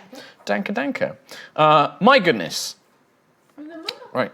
That's just come in, so you can read that if you want, if you've got your mic on. Nope. In that case, Daft Day 41, big old lore dump, amazing. Would Rainbow Eyes Lucius have seen things we wouldn't believe, like sea beams glitter in the dark near the Tannhauser Gate? I that's a reference I don't understand. Drink that Coke, Mark. You've earned it. I will. Don't worry. Oh, Kim already got me one, but I'll take another one. You sure? Yeah, always. I probably won't drink it today, but it'll go home with me. Oh, nice. Steal from the office. All right. Okay. I did think you guys might have asked more questions, so. I wanted to, but Oh. primed. Yeah. I felt like there's a. He was literally like, ask questions, but. Yeah, but it's centuries. Yeah. It was a balance of it's Sentry's moment and Yeah. he's dying. And I didn't want it to be like a. Yeah, but he knows everything anyways.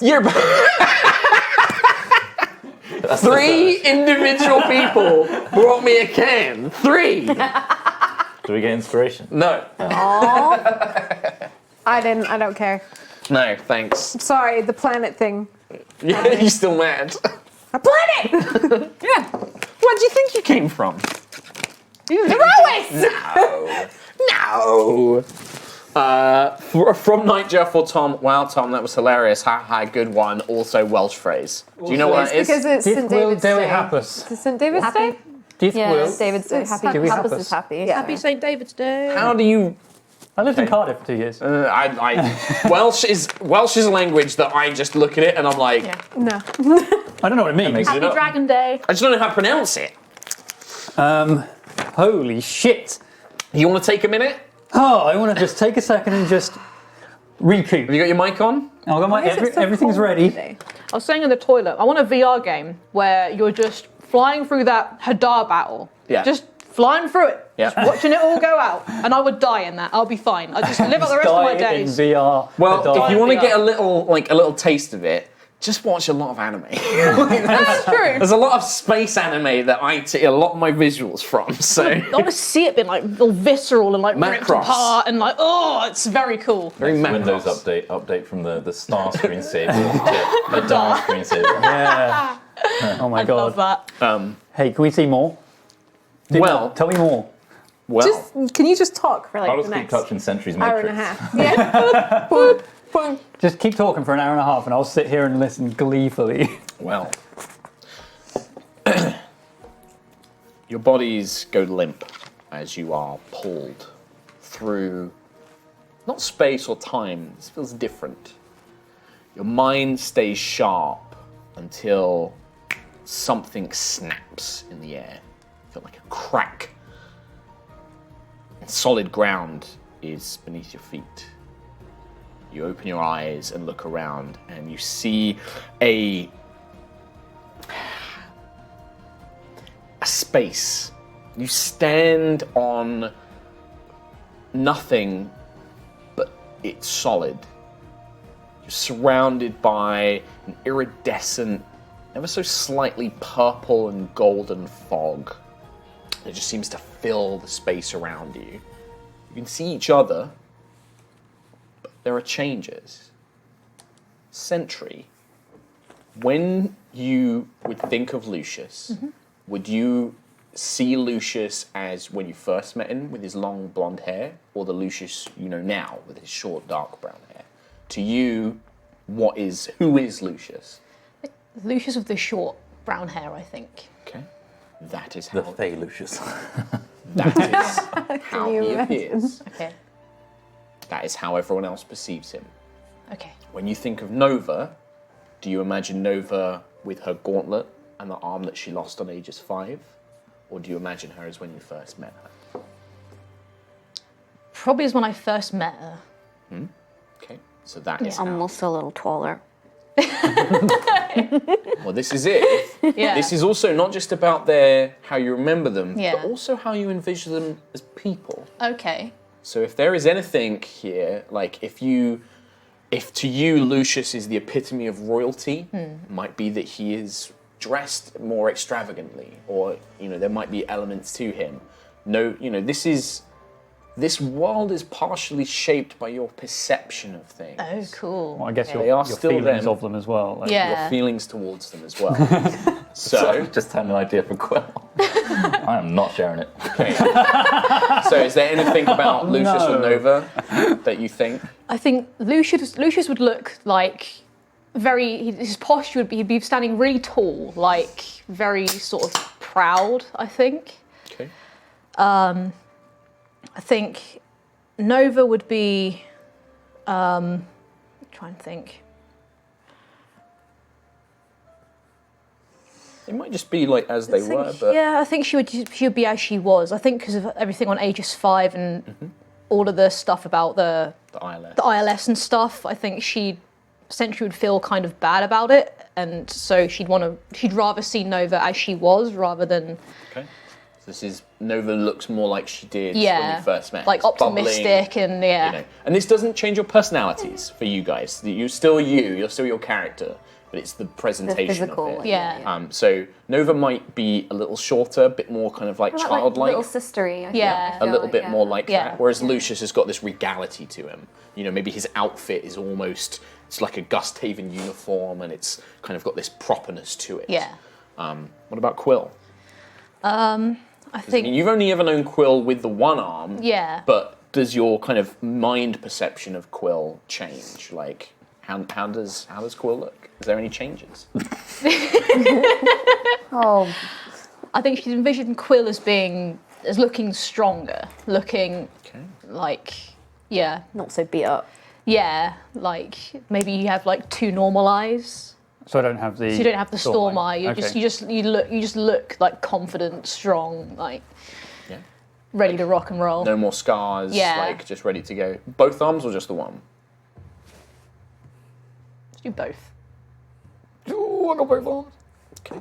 And we see these. You all see each other as Sentry perceives you. So Quill, you have both arms in this world, in this perception, which means your natural ability as an Aarakocra to fly is here. Do I still have that natural ability? You I guess remember. natural ability, right? You remember. You learned to do it as a child. It's like riding a bike. You know, you still remember how to fly. I've got a fly speed. What about Ayla? I think Ayla looks like strong, like tall, like taller than normal, like just like Broader. like This imposing warrior. yeah, That's like how you warrior. envision Like her. maybe you've got like armor on, like you've got like shoulder plate, like plate armor on, or maybe like, and like you've got like just lightning around you, like you just all the time, just like Cool. full on ready to go. Cool. You see each other, and you see Sentry. Sentry looks, as she did is when you first kind of encountered her. So you have your normal armor. So you can add, I think it was chainmail you had, wasn't Yeah. it? So you can add chainmail. Oh, you okay? You are semi-repaired. You have both eyes in this place. You still have your weapons, equipment, everything is normal. The fog begins to shift and move around you. And as you stand together, I will call it a voice, but it is hundreds, thousands, hundreds of thousands of voices speaking all at once in perfect unison. So you get this modulation of ages and accents and everything kind of speaking together. Guardian Sentry, you have been chosen to bear the trial of the Prime. With each word the voice speaks, that fog around you begins to pulses with each word. Almost like a living entity. It kind of beats with each note, each kind of syllable of the word. This test will measure your worth, your skills as a protector and as a leader, and if you have the will to overcome those who seek our destruction. To bear the Prime Matrix is to carry the fate of all Guardians. And on that last word, the fog, everything goes black to the point where none of you can see. Dark vision doesn't matter. Everything is pitch black like a void. You have a sense of space. You can sense that there are people nearby, but you can't see, feel, touch anything. And then Sentry's matrix begins to slowly change and glow into that golden silvery light that the Prime Matrix had. And as it does, it lights you all up and reveals that you are currently stood in a long corridor of worked stone. You can see suits of armor, display cabinets, and heraldry hung up on the walls. This light shall guide you. As it diminishes, the darkness will return. If you do not reach the final trial before it does, you will be lost forever in the pathways of the Matrix, and all hope for our people will be lost. Cool. No pressure. Cool. Almost on cue, the whole corridor shakes and you begin to hear the sounds of battle erupting outside. Explosions, war cries, screams. You look around and, Sentry, you're the first to notice the heraldry on the walls is Solvin's. 2 guards, a man and a woman, a human and a half-elf, dressed in the livery of Solvin soldiers, come rushing in. They kind of see Sentry snap a salute, and then they just charge off, like, sorry, Commander, we have to report, and they just rush off down the corridor. And you hear something explodes nearby, an eruption of stone and magic. Okay, this is just like it was. It's just like it was. You've been here before. This is Solvin. This is like how it was when Starbane came and attacked Solvin. This is just like how it was. But what is the trial? We just follow your path. Well, like you did back then, I suppose. That must be connected, right? That it's linked to you. Sentry, follow your instincts and tell us what we need to do to help. Okay. Okay. Find the princess? Find the princess. Yes, okay, yes, let's do that. Where would the princess be? Let me think. So she would be probably in her room, maybe.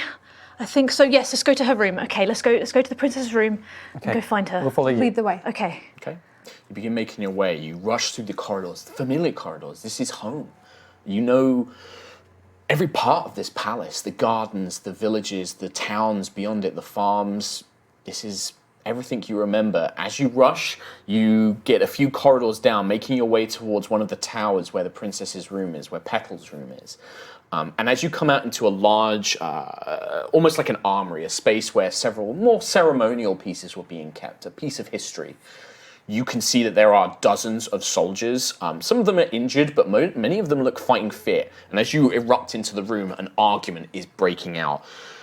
For God's sakes, the commanders are dead. We don't know what's going on. We should just get out of here. No, these are our people. We've got to stay behind. There's an argument breaking out. Who do we report to? Captain Gillerhead's gone. What? I don't know whose unit I'm part of. There's just a bickering going on as you kind of emerge into it. But you can see that the doorway on the other side is free. But the soldiers don't seem to almost notice you. They're so caught up in the chaos of this situation. There's maybe about 20 of them in this kind of room. What do you do? Do you just carry on? I suppose we interrupt them, right? And I have to find out what's going on. See if You're their commander now, right? I don't. Maybe. Show leadership. Okay. Hey, what's going on? How can I help?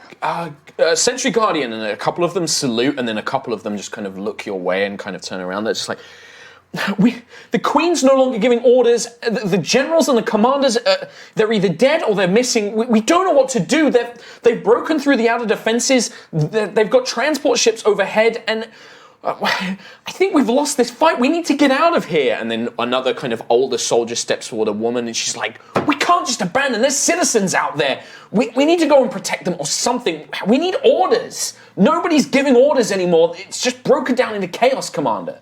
Okay, I can help. Listen to me.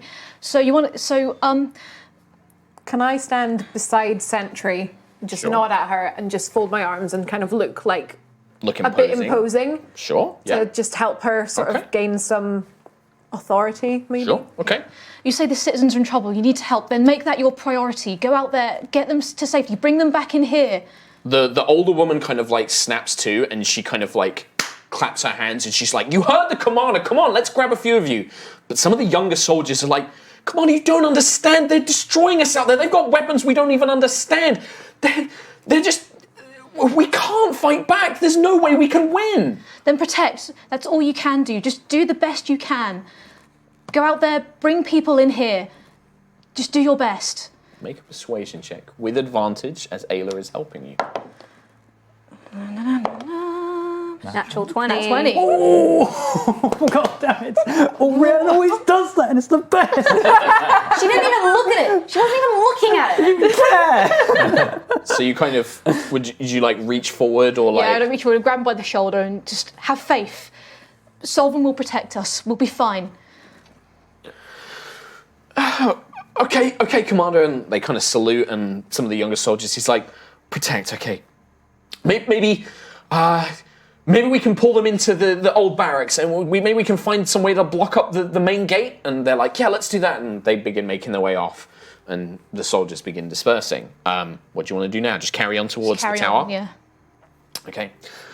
To get to the Princess's Tower, you'll need to head out of this section of the palace and head along the battlements to reach basically the other wing of the palace. Otherwise, you're going to have to work your way all the way to the throne room and then come around the other side. The fastest way is just to go directly across the battlements, but that's going to expose you to the actual battle going on outside. Mm-hmm. Do you want to take the longer route round and go via the throne room, which you assume is where the Queen might be, or do you just want to go straight for Petal's tower and go across the battlements? We can go to the throne room and maybe see if the Queen is all right, see if we can help her in any way, if she needs any help. Yeah. You begin kind of diverting around, and this is going to take you slightly longer to reach round as you have to make your way through the castle.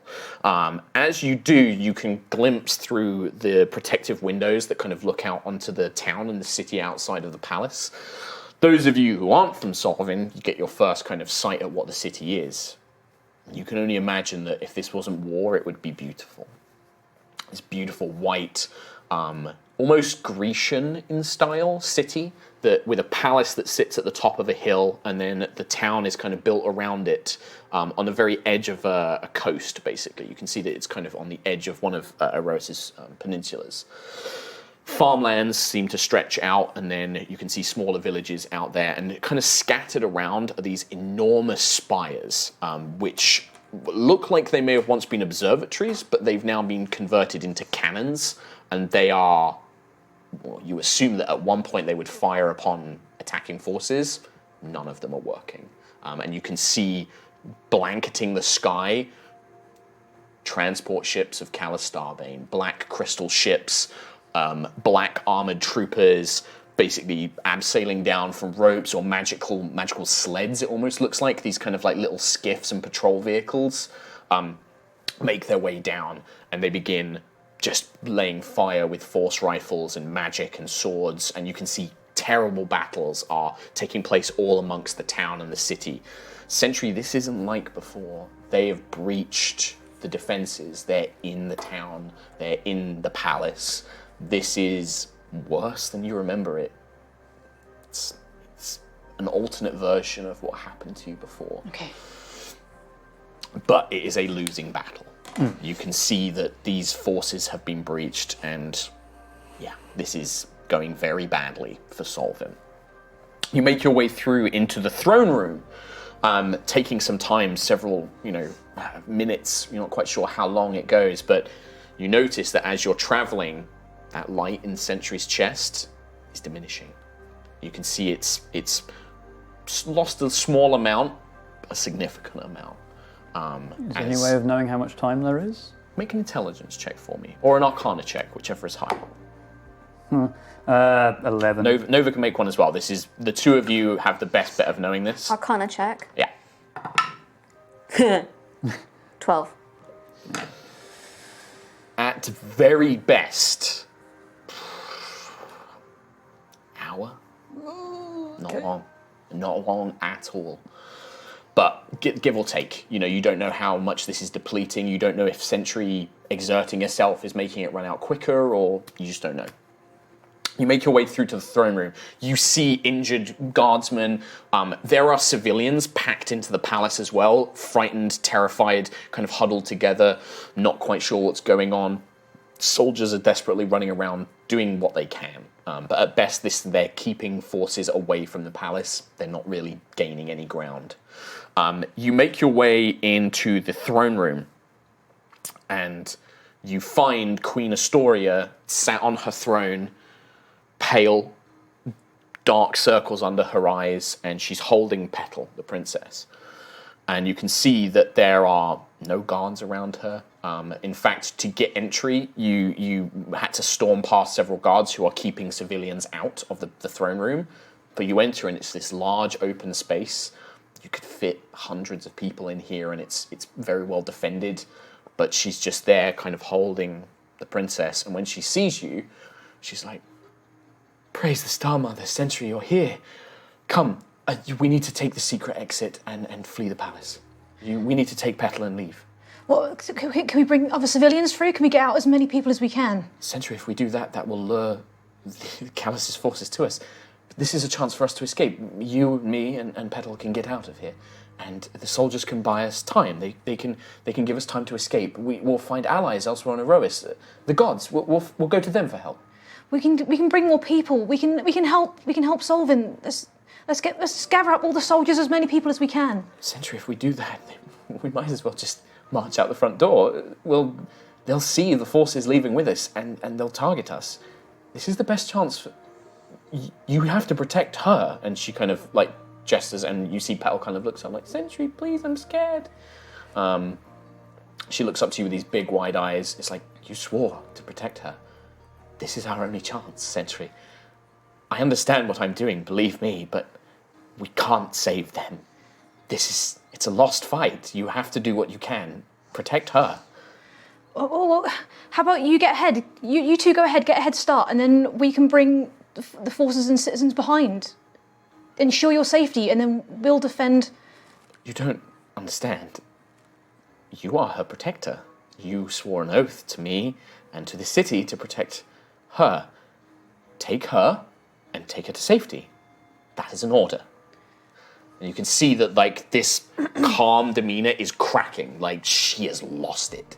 This is madness has taken her. What? And also, the rest of you, if any of you have anything, like, feel free to jump in and help Sentry. Sentry, do what you believe to be right. This is testing you, remember. Who are these people? You should all be out there fighting. You should be protecting this city. They are. They're my friends. They're protecting everybody. No. Your job is to protect the royal family. We need to leave now. It's the royal family's job to protect its citizens. No. Let's all go together. We can do it. There isn't room, Sentry. The passage will not fit more than a dozen. That will slow us down. We should just leave now. And she goes to stand up, and you can see kind of the princess is pulling against her, like kind of like reaching out to you as well, as Astoria is making her way to a secret entrance at the back of the throne room. Well, you take her, get a head start. No! You are mine to command. I order you to take her and me to safety, now! Sentry, she's not sound of mind. This battle has done something to her, and this trial is probably making it worse. Would the Queen normally act like this? No, she's normally very reserved. Silence, all of you! Now, Sentry! Are the orders having any impact on Sentry? Is it like Astoria giving an order? Is that affecting... No, Sentry, would it? It probably would. Like, I'd probably be like... You're not a robot. You're not magically commanded. You're not like a golem. But she means a lot to you. Yeah. It's your oath, and this is a person that you do care for, even if she's not in her right mind. But you can hear outside the sounds of, like, the cries of civilians, screams of soldiers dying. You can hear these blasts of warfare. This is the choice. Do you follow the personal oath that you've sworn? Or do you do what you can in what seems to be a hopeless situation? Another guard can take them, and we can help. Okay. I'll send another guard with you. You traitor! You're going to betray me like all the others. You're turning against your oath. Get out! I exile you from Solvin, and she just like points in your direction and screams in your direction. I'm not a traitor. She's with you. You have your daughter. Take her and go. Please. She like is just pulling her along, and she's just like, "Curse you, Sentry! I curse you forever. You are no longer a part of this family." As the door slams shut behind them. Sentry, your duty is to protect Solvin, not just those two. It might have been your order to protect them, but now it's your duty to save as many people as you can. That must be the trial. Okay. Are there any other passages out of the other than the one that they are in? Is there any other passages out of the castle? You could try and take people down to the docks and get them onto boats. Yeah. They might be able to sail away faster than they can go by land. You don't know what state the docks of the city might be in. The palace looks like it's kind of the last holdout. You're going to either need to find a way to fight your way to the docks, or you don't know. There's but basically that secret entrance is it could only really fit like a small number of people at a time anyway. But now it's been sealed. You're not sure if that's necessarily going to open again. Okay. Especially since Astoria could probably magically lock it behind her. Yeah. We can go to the docks. It's not necessarily safe. I can't guarantee we'll get many people out, but we can try. We can try. Let's do that. Let's gather as many people as we can here and Get take the them guards down. to gather as many people as they can, Okay. and then we will fight our way through. That's what we're here for. Okay. Okay? Okay. Lead the charge. You tell them what to do. Be their leader. Okay.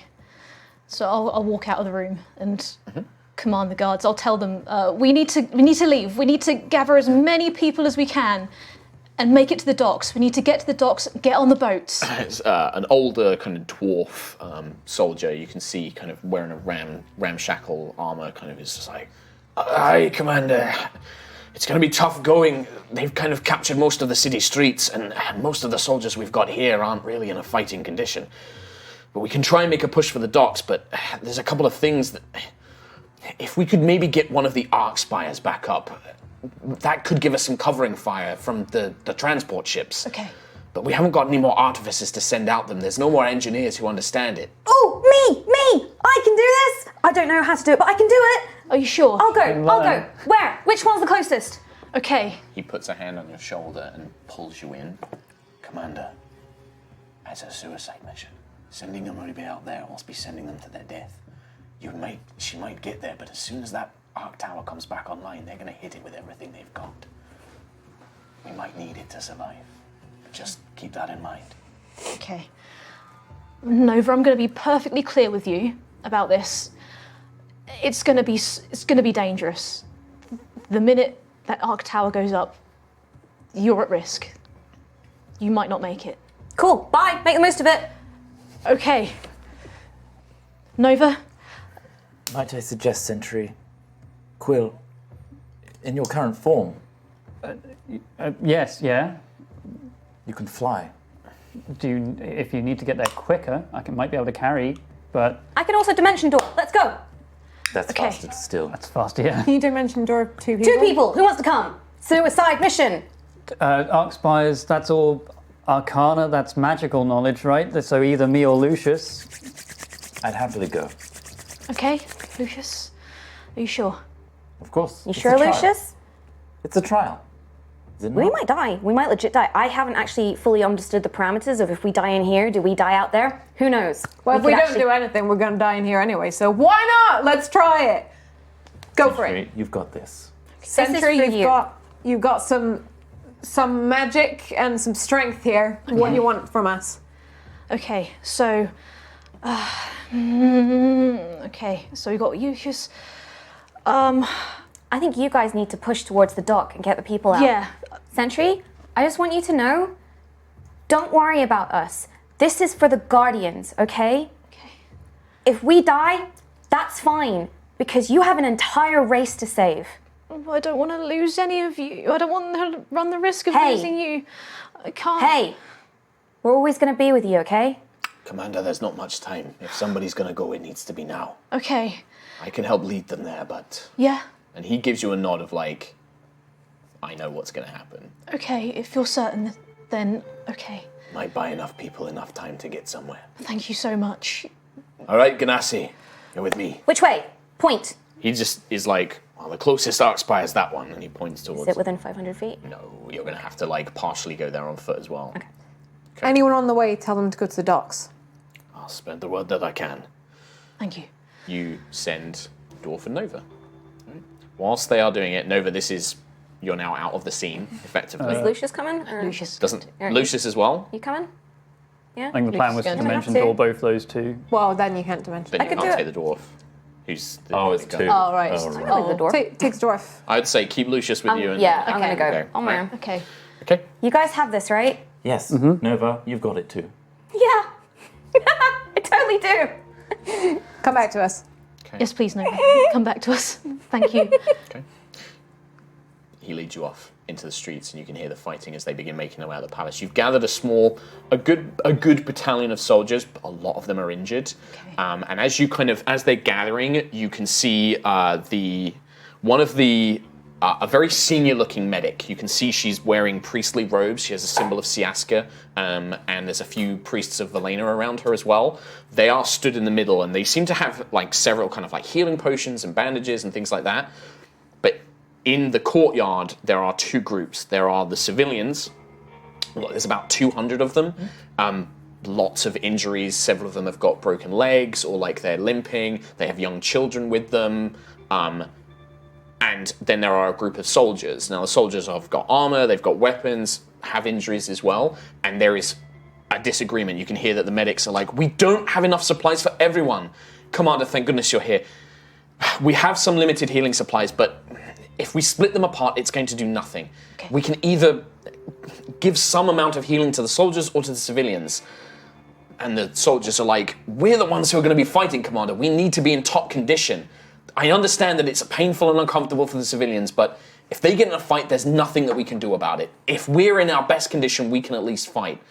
Some of the civilians step forward like, yes, but isn't it the idea that we need to be protected? If we get to the boats and we die of infections or diseases or our children don't make it, then all of this is for nothing. What do we do? Okay. I can heal a few people. I have spells. I have. I've got my lay on hands. I can help. There. Commander, with all due respect, I don't think you're going to have enough to do it. Anything you can do will be helpful. Anything your companions can do will help, but I mean, we're talking about 300 people here, Commander. That's not enough for everybody. Can we at least spare? Can we share it equally? So I just worry that it's not going to be enough, Commander. Like you're going to basically be throwing resources at nothing. We can either get one group to fight and fit, or we can make sure the civilians are going to be fine when we can get them where we need them to be. But that's kind of it. I know it's a tough decision, but we need somebody to make this call, Commander. okay. Unless you and your companions have got something that you can do. Does Beacon of Hope work in that if they take a small amount of healing potion or something, like a small amount of supplies, they would restore a max amount? No. Like, okay, Potions still have to, the whole thing has to be drunk to Yeah. get the effect of the so potion. regardless of So you can't what I Beacon can of do. Hope and be like, have a sip. Yeah. Oh, 2d4 plus 4. I'll sit around, everybody. I'm just wondering if Beacon of Hope is the thing. I mean, you could certainly help. You can see that they have some clerics there, and if you spend some spell slots, 100% you can help.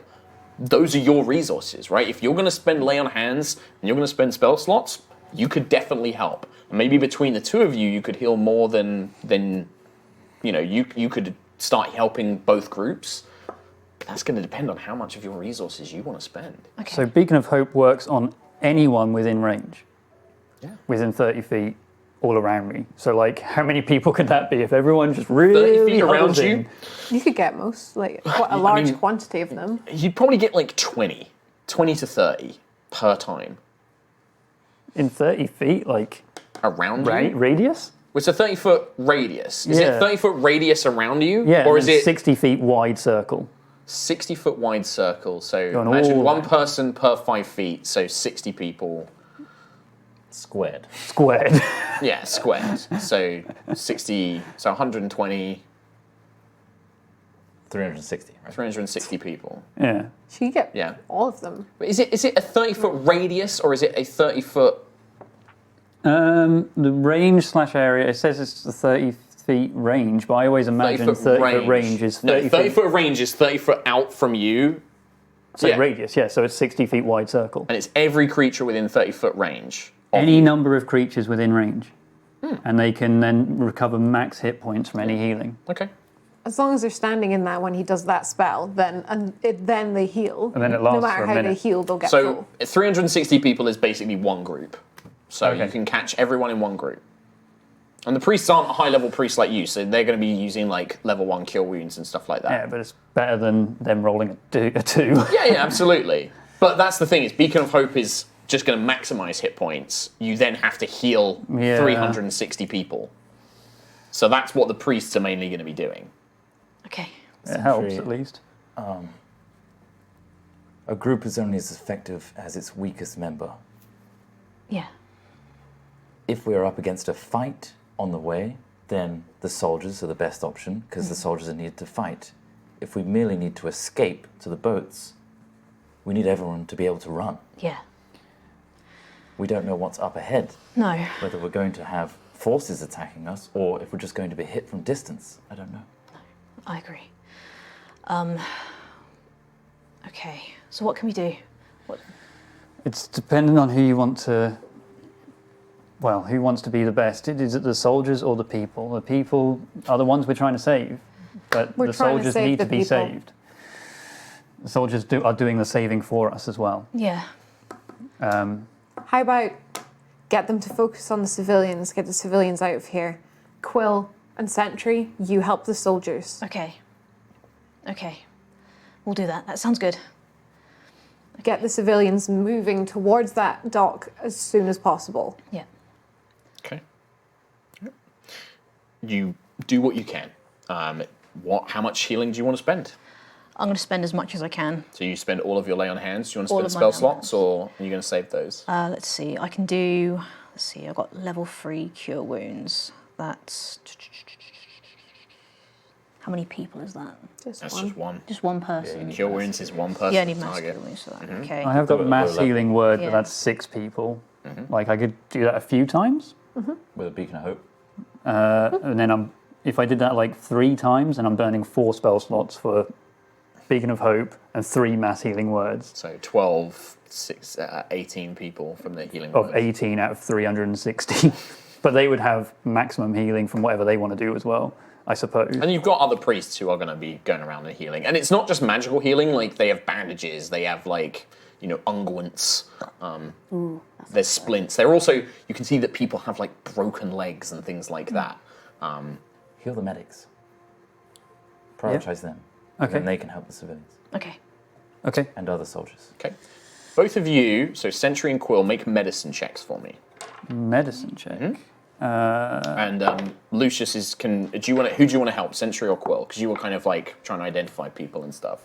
I'm going to follow Sentry. Okay, so you have advantage, Sentry, Okay. on your medicine check. 18. 18? 17. 17. Both of you are skilled enough that, and with Lucius helping you as well, you can identify people that need it the most. And that's kind of the key thing here, is you're finding the civilians who have got things like they can't walk because their leg's broken, and so you prioritize healing them. People that have got are literally bleeding. There are a lot of people who are sick, there are a lot of people who are scared, in shock, but they don't need healing. They just think that they're injured, or they've got like cuts, or like some people have got like a lot of superficial injuries that want healing, but they don't need it. And so with those checks and with Lucius helping, you manage to weed out like who actually needs the help and who doesn't. So the And with weakest what of the group. resources you do have, and with the spells that you spent and the lay on hands that you spent, you can easily get the civilians to the point where they can run, they can move, they don't need any assistance. Okay. The soldiers look a little demoralized, but that's, they're ready to do what they need to do, but they are injured, they're hungry, they look like they're in a bad shape. Sentry, might I suggest those that are not psychologically ready for this, they might need a boost Yeah. from someone that can lead them Okay. where the Queen has failed them. You can see Sentry's, by the time you've done all this healing as well and stuff like that, you can see that Sentry's matrix is maybe about half empty. And the darkness, you can see it's now kind of shrouding the outer parts of the town. You can see this just like oppressive darkness is closing in like a sphere as it circles in around you. So is it like the world is sort of fading away as it closes? Okay. Okay, I'll... Sentry, you've got this. Anything to Okay. enhance Strength. You're a leader. Okay. a bit of guidance or something? Oh, I'll- Blessing? Like your job.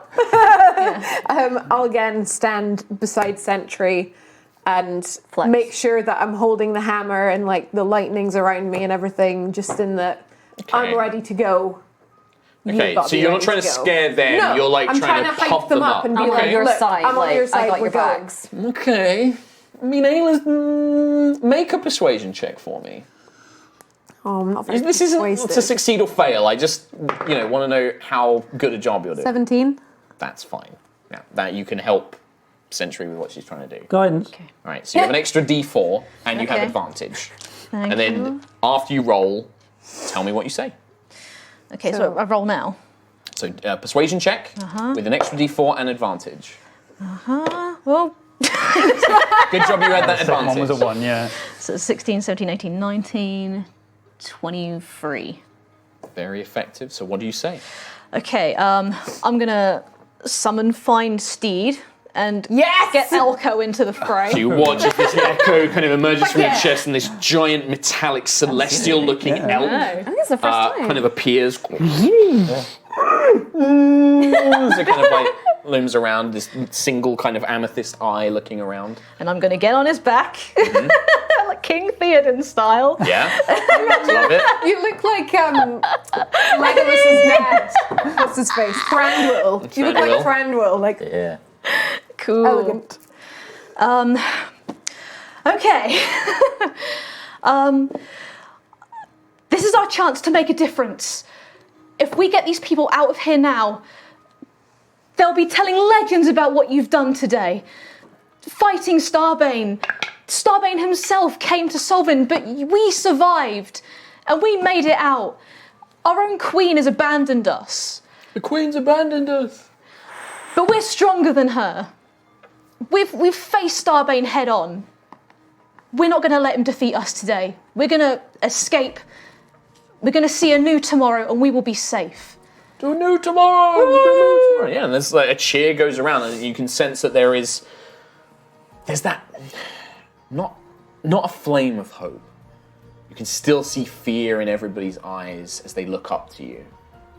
But you've given them at least a chance, a spark of something to believe in. And with that, the gates open, and you see the soldiers rush out. The rest of you rush out as soldiers in black armor and creatures, demons clad in this armored kind of like frame. You can see these kind of giant golems kind of smashing their way through, begin pouring up to the palace, sensing an opportunity to attack. Giant barrages of magical fire come down from one of the ships, smashing into the palace around you as you all charge forward. The fighting is brutal. And the soldiers, as injured as they are, on their own, they're not going to be able to buy you enough time without taking civilian casualties as you're trying to fight through the city streets, trying to make it down into a path. Somebody's going to need to hold the line. What do you do? Okay. Ayla? Let me help. You sure? Yeah, I'm real angry right now. Let me help. Okay. Go for it.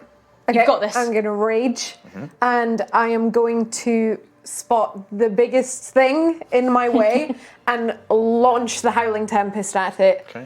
and just start off. You hear the explosions of thunder and lightning crackling as you begin leading the civilians down and away, the fighting erupting behind you. You hear the lightning blasts, you hear the impact, you hear the screams of soldiers behind you as the men you left begin being torn apart by these forces. And as you glance back, you can see Ayla just being surrounded by these creatures, demons, humanoids that you don't recognize, monsters, golems, just surrounding her, and you just see the last flash of her face as something deep grabs her head, and you just see blood spray as the bodies just collapse all in on Ayla. I just scream like, Ayla! Like, just screaming as I'm like... It's like riding down towards the docks. As you begin making your way down, you can see you come across a large open section of the city, maybe once was a market square, and you see dozens, hundreds of guardians dead. All of their matrices ripped out, and you can see Starbane forces basically dragging some still living guardians away, dragging them towards ships, transports. They begin calling for reinforcements as they see the civilians, and the guardians are like reaching out towards you as they see you on this giant elk, this majestic leader kind of leading all of the people of Solvin, some of whom are guardians as well. You have some guardians amongst the civilians, but you see a lot of these guardian soldiers being dragged away, and one giant kind of gnoll-like creature, this giant like furred hyena, has got some sort of device and is scooping the matrices out, and as it does, you just see the guardians kind of spasm and crack. As it kind of throws the matrices into some sort of like container, like a bag of holding, and it begins being pulled away. And you can hear the guardians like, please, help, as they're being dragged away. At this point, you also look up and you see the arc spire that you sent Nova to, and you see, for a brief moment, you see this kind of power, this energy kind of funneling up into the tower as it turns and rotates, and an arc, a brilliant white-blue beam, penetrates up and carves one of Starbane's ships in half, just as it begins firing down towards the docks. The ship collapses, and then you begin to see the power slowly creeping up as the arc spire begins recharging, but not before another huge blast of energy just smashes into the top of it. An explosion just erupts into the sky as you see the tower crumbling and smashing to the ground. Falling apart. What would you like to do? Oh my god. I'm just like, what am I doing? What am I doing? Sentry, you're getting everyone to safety. This is what we need to do. If we can help in any way. Don't think of the few, think of the many. One of the few remaining kind of, I guess, like soldier guards that you have, not really a soldier, but more like a scout, comes rushing up like, Commander, there's quite a few streets have been blocked on the way to the docks. We don't know which way to go. We don't know what paths are safe. We need to figure out a way to get down there. We can't really get good visuals on it. There's some sort of miasma that's blocking our sight. I don't know if it's any sort of magic that's blocking our way. Okay. Well, this sounds like a me thing.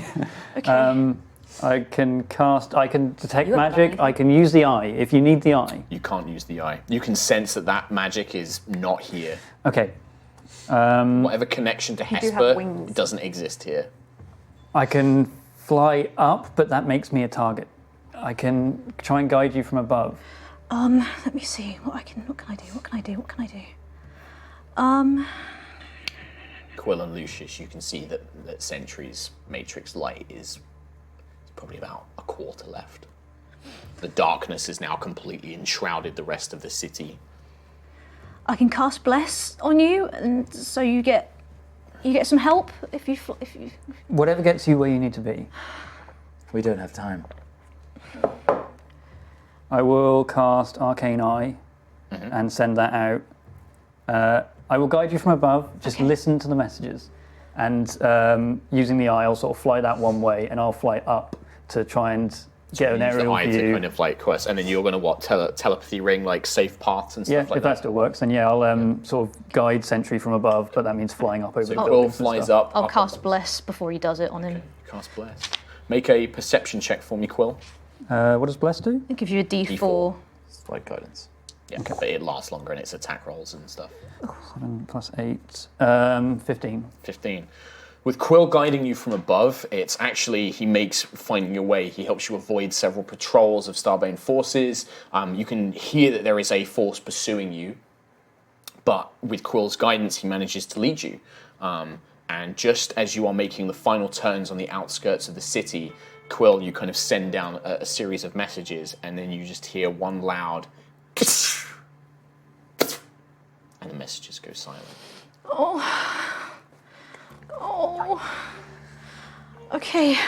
But you can see you can smell the ocean, you can smell the water The docks can't be too far. It's not too much further now. You push forward, encouraging everybody forward, even in these adversities. And the darkness is now kind of shrouding all around you. Lucius, your only companion still by your side. Lucius, it's here for you.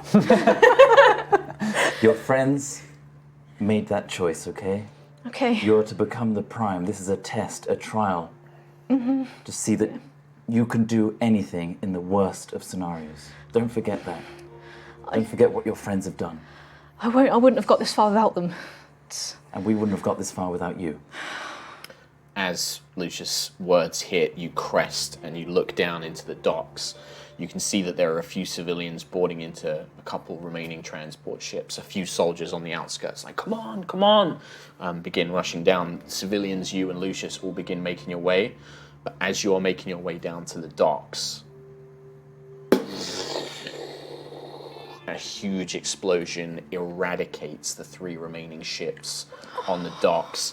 This giant red flame, like meteors, just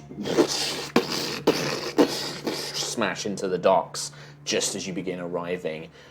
Splintered wood just scattered everywhere. You can hear the cries and groans from a few remaining civilians that were on the edges of these meteor impacts.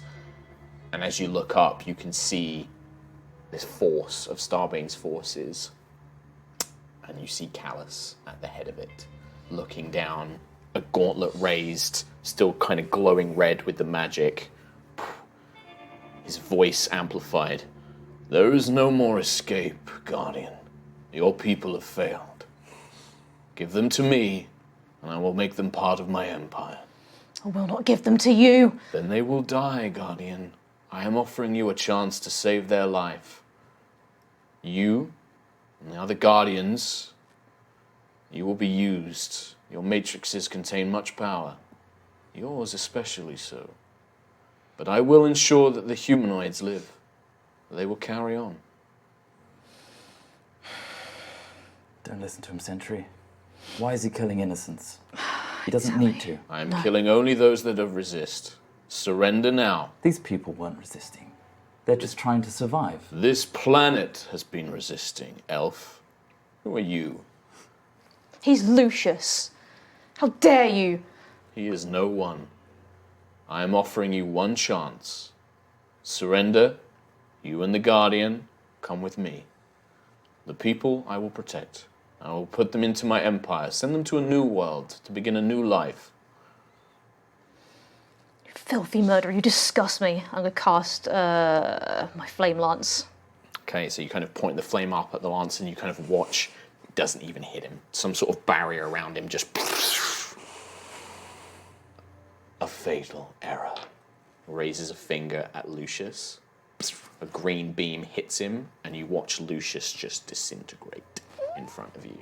As this force just begins crawling down, as that last piece of light in your chest, the darkness begins closing as Lucius begins making his way towards you.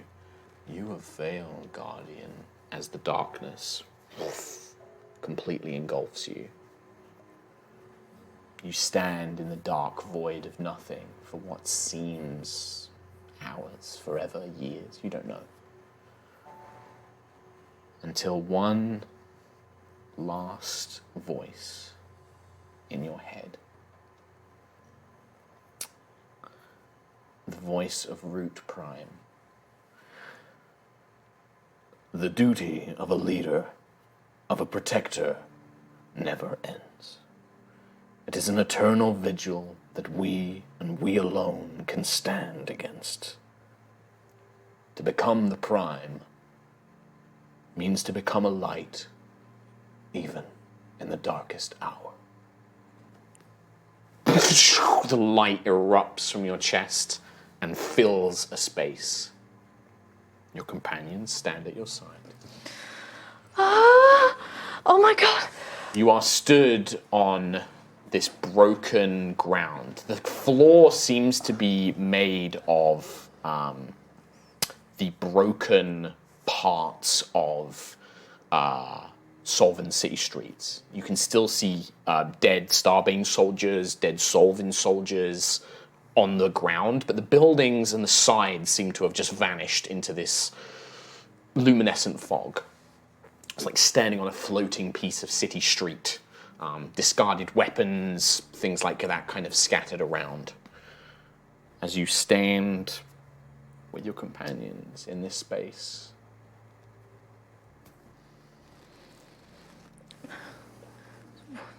Where are we? I mean, this is Solvin, but Ooh, I no feel battle. tingly. Ooh. Did we hear anything, or did we cease to exist for a minute? You remember your deaths. But then there was nothing. It was darkness. And then suddenly in light you were fine.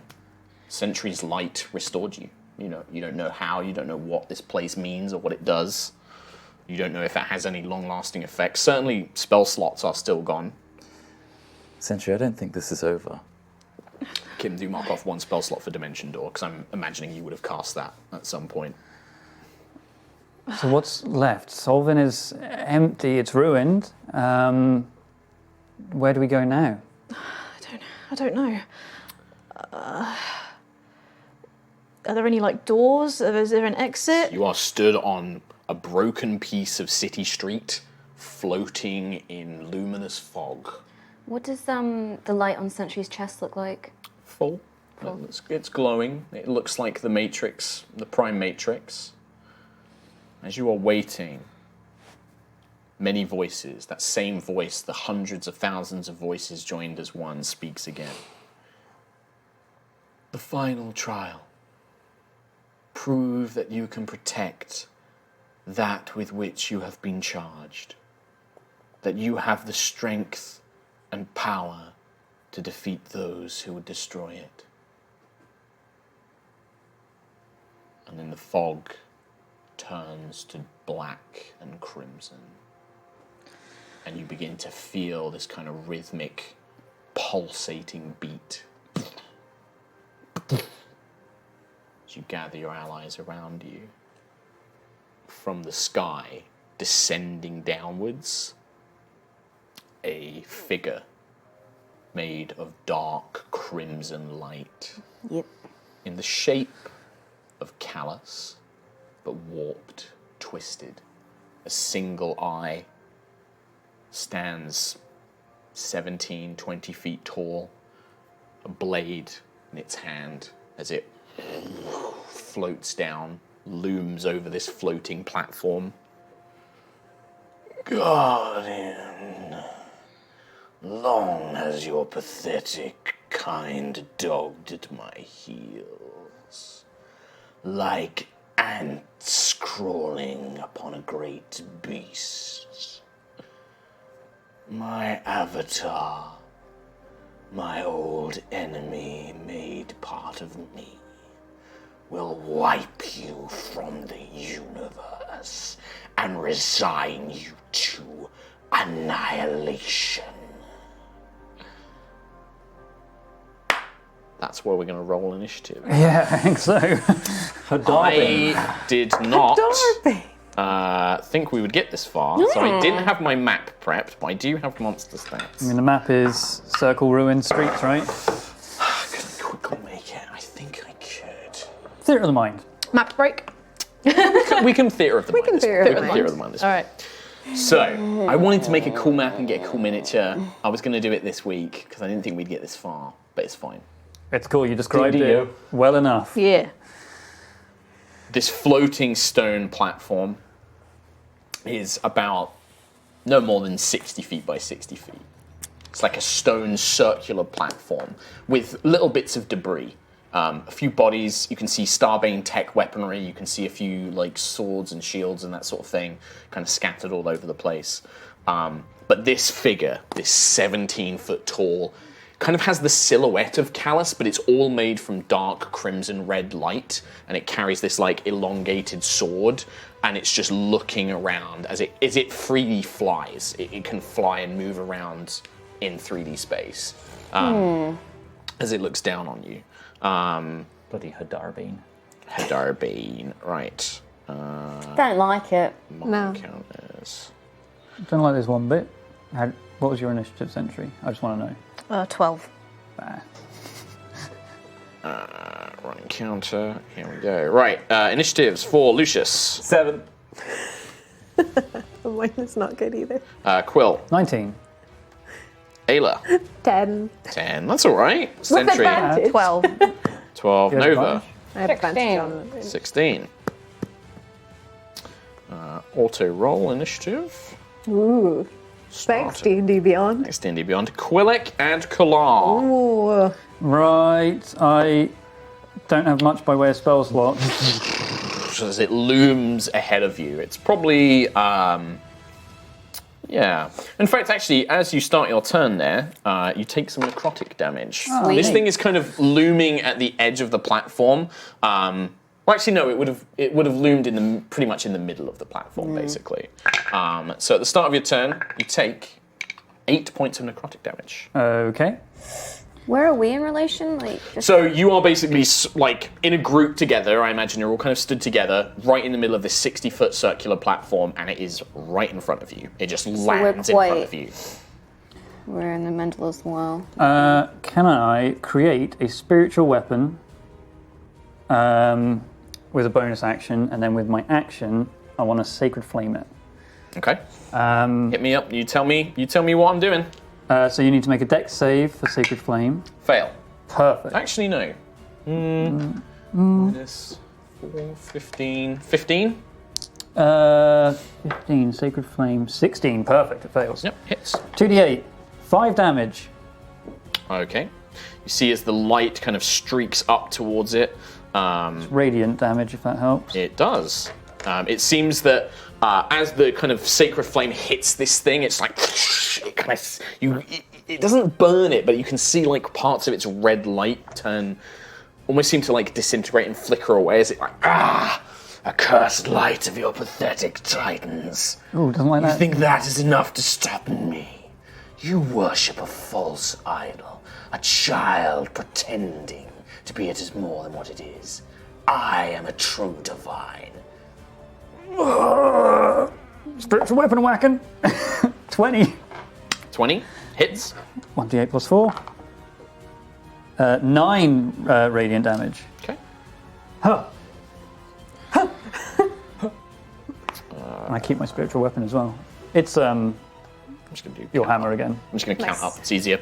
Yeah. So again, the weapon strikes at the thing as it kind of like tries to parry it, but you can see this thing is incredibly slow despite its size. Like it seems almost awkward in the way that it moves around, and it tries to bring it down to parry, but it kind of gets struck and reels backwards. While I'm at that, I want to fly up.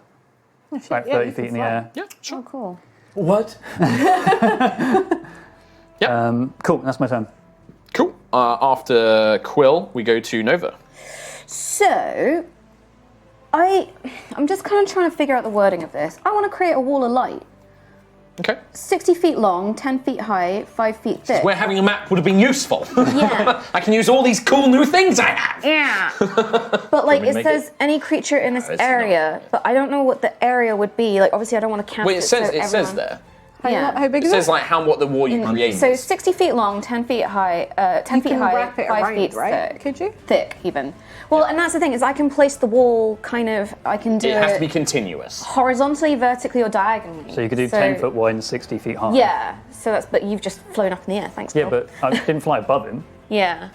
That's So crazy I just cool. want to create it in a way that he would have to go through it, and he's in the area. Well, but, like, I mean, we he's don't get- he's pretty much next to you guys, so you can either create it on him, you can literally Yeah. create it in his space, Okay. and then it would stretch And then across not- the platform. So you can basically split the circular platform into two halves, or you can So do we're one on in the one middle, half. which is a vertical column. Yeah. I think split the platform in half. Okay. Like, what? What, he has to come through it though. Well, he can fly, Oh yeah, he can fly. so you can hit him like with What this if I do initial it? blast. What if I do it so that it creates almost a barrier above us, so he has to come Right, but through it's a barrier? but it's not like an infinite 60-foot high. No. But thing. it's 60 foot high, 60 foot long, 10 feet high, 5 feet thick. But I can. So put it's it in only every it's orientation. only going to be 10 feet high. So you could create a box around you guys. I can put it in any orientation, horizontally. You could make like a vertically, cube so- around you. Yeah. Yeah. More like a ribbon strip around us, basically. Yeah. At any point. Any But angle. like, just so it starts on him. You can make it start on him, yeah? Owie. Yeah. Yeah. Yeah. I'm having problems visualizing this, so you guys are gonna have to help me. Like, You're making a wall of light, it's hurting him. yeah. Yeah. Pretty much that. So like, yeah. So just he has to come through it. I mean, basically, rather than using a map cam, we can still use what I would have used for the wall of light. Just gathering pieces. So, this is more for Kim's benefit than yours. So you literally have I'm this. a visual learner. Right? Because this is basically 60 foot long, 10 feet high. You can arrange that in a form that you want. Imagine you have like a 60 foot wide thing. So can you make a circle out of it? Yeah, you can make a circle out of it, Okay. but he's still going to be able to get from above. He's like here. Yeah. Perfect. He can just go. But yeah. So can I? Yeah. Just make a wall circle around all the This boys. is the thing: except me. is making a wall like this is great if something can't fly. Yeah. But the thing is I can end the spell. I can reduce it. I can actually use it to like shoot radiance at him. You can do. Whoop. You can make a box around you, yeah. Yeah. Like that on him. Yeah. Can I box Because him? you can't box, can box all him. of I us. want to box him in. It's not enough room. I mean, he's box him. 20 foot tall, but yeah, you can basically create a box in his square body. Yeah. Yeah. Okay. Right. Can you make a Constitution saving throw 17, please? 17, 22. That's okay. So half damage. That's what's happening. There you go. Oh Oh, Jesus! it switched to the top down. Okay. That was the worst. 5, 6, 7, 8, 9, 10, 11. So. So like 11 half of is 5. Takes a little bit more than that. That's the radiant damage. You can see it kind of, you try and contain it, like it kind of like scrunches him down as he's pressed down, and then just kind of erupts, not breaking the wall, but kind of like breaks free of it. Okay. If he ends his turn there, he takes more, and then I can also shoot him with stuff as well. Okay, cool. That's your whole turn. Yeah, can I like move away so I'm not in can like move 30 this feet away from the rest of the scrunchiness? group. I don't want to be scrunched up. Like, Sure. Yeah. Yep. Sentry. I'm going to cast Moonbeam on him. Okay. Level 3. Let's just make a con save of 14, please. 30. Oh, okie dokie. Half damagios. He's got a lot You know of what that con. means? 9, He got health. 16. 16 damage. 16, but halfed because he passed the saving That throw. is half. No, it's 8. Yeah, sorry. So 8, 8. and then it's actually doesn't matter because it's doubled again. So he basically takes the full 16. So radiant damage is doubled against him. It certainly seems to be that the divine power of the Matrix and of the gods does indeed seem to be, and Tiangong seems to be harmful to it. Yeah, did you take extra from mine because mine's radiant? I did. Yeah. I The ultimate Don't training worry, I've got simulator. it. Yeah, I appreciate the law way of explaining divine hurt more. Yeah. The light, you can see it hates it. It's less that it's hurting it more, but it just seethes Hatred. every time this radiant light. It's like, nah, I will consume this light and turn it into darkness. I will destroy everything. I will consume you all. Did Nova and Sentry take necrotic damage? Nope, they should have done, which I will roll now. Thank you, Tom. It's all right. Bring it on. I just, Good boy. I took it. Ooh, Nova. We'll do you. That's 13 necrotic damage. Cool. Sentry, you take Does my hand like absorb 12. it? 12. Nope. Necrotic damage. And then, do you want to move towards him, or do you want to move away from the group? Because you currently have Sentry, Lucius, and Ayla still kind of in a group. Quill is 30 feet up. Nova is 30 foot to the side. And he's right in front of the group of you. Yeah, so I'll move closer to the box and I'll be somewhere. Okay, well, yeah, you can stay where you are if you just want to stay in front of him. Yeah, I'll basically. stay in front of him. If you lock Okay. him in place there, that's perfect. Yeah. Ayla. Oh, hello.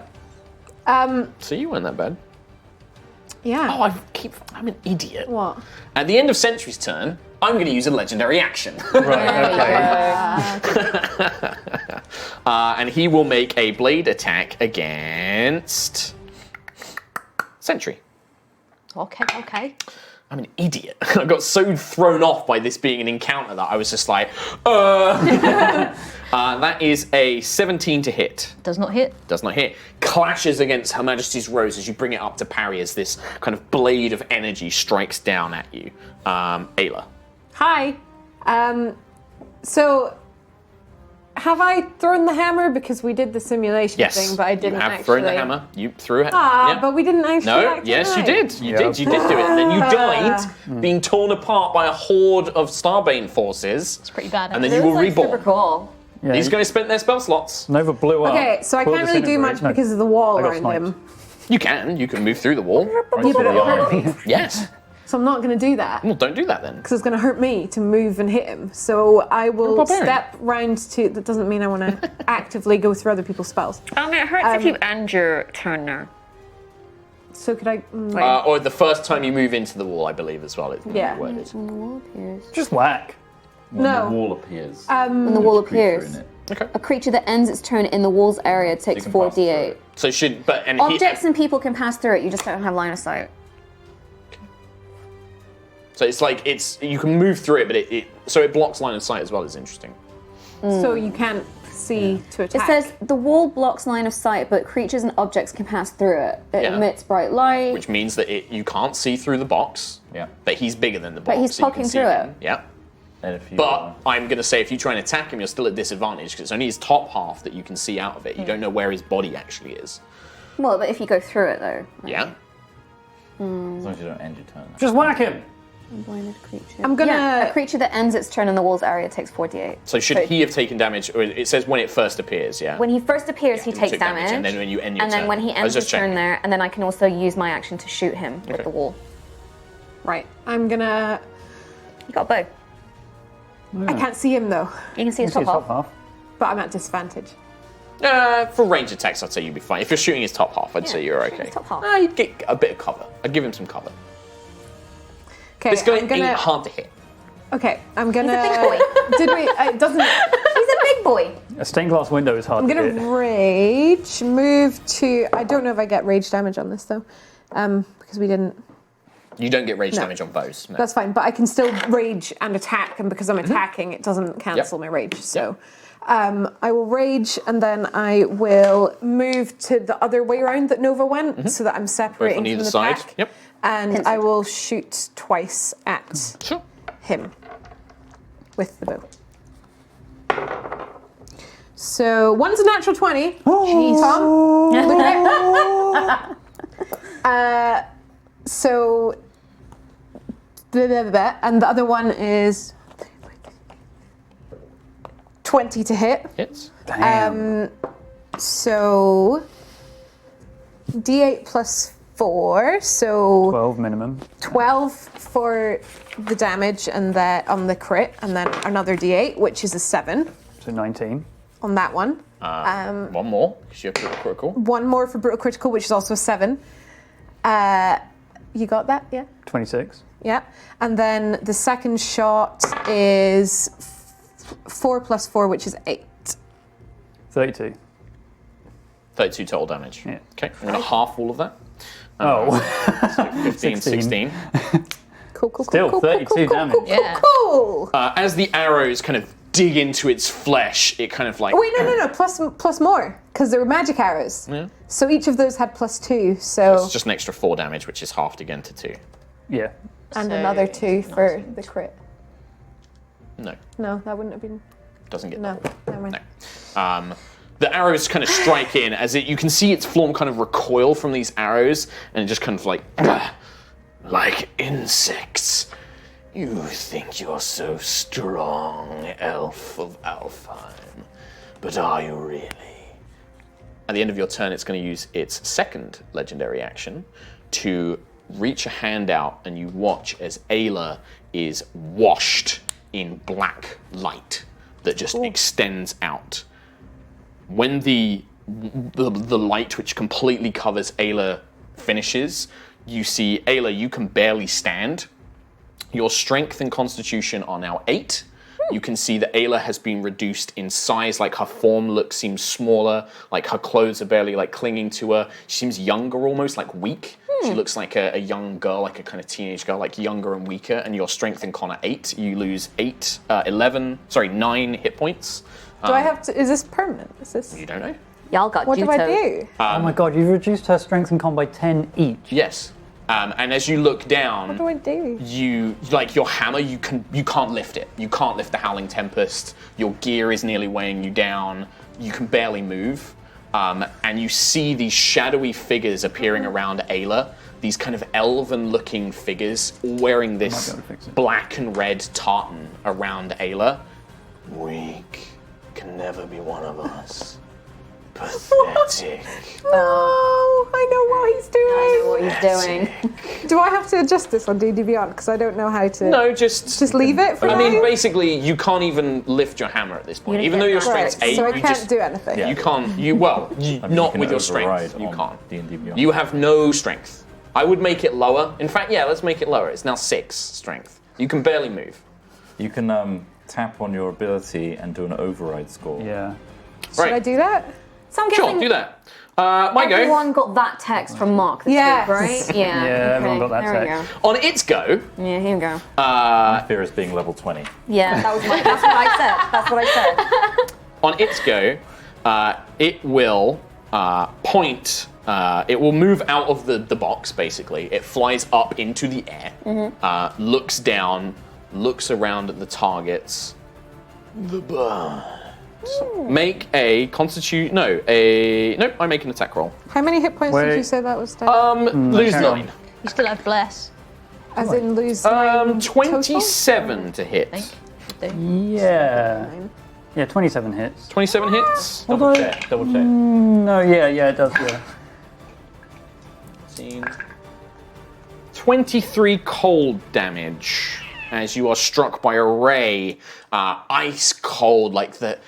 It brings back fears and memories of Aegis 5 and that ever-expanding astral sea and the cold that emanated from it as this strikes your body, and it kind of like slowly begins turning its body towards the rest of you. You will all die here for your pathetic attempts to help the Guardian.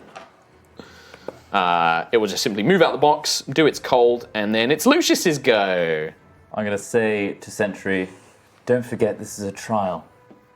Okay. And then Is it anymore? No, for I'm going to How cast. do you know that I have not infected your precious prime?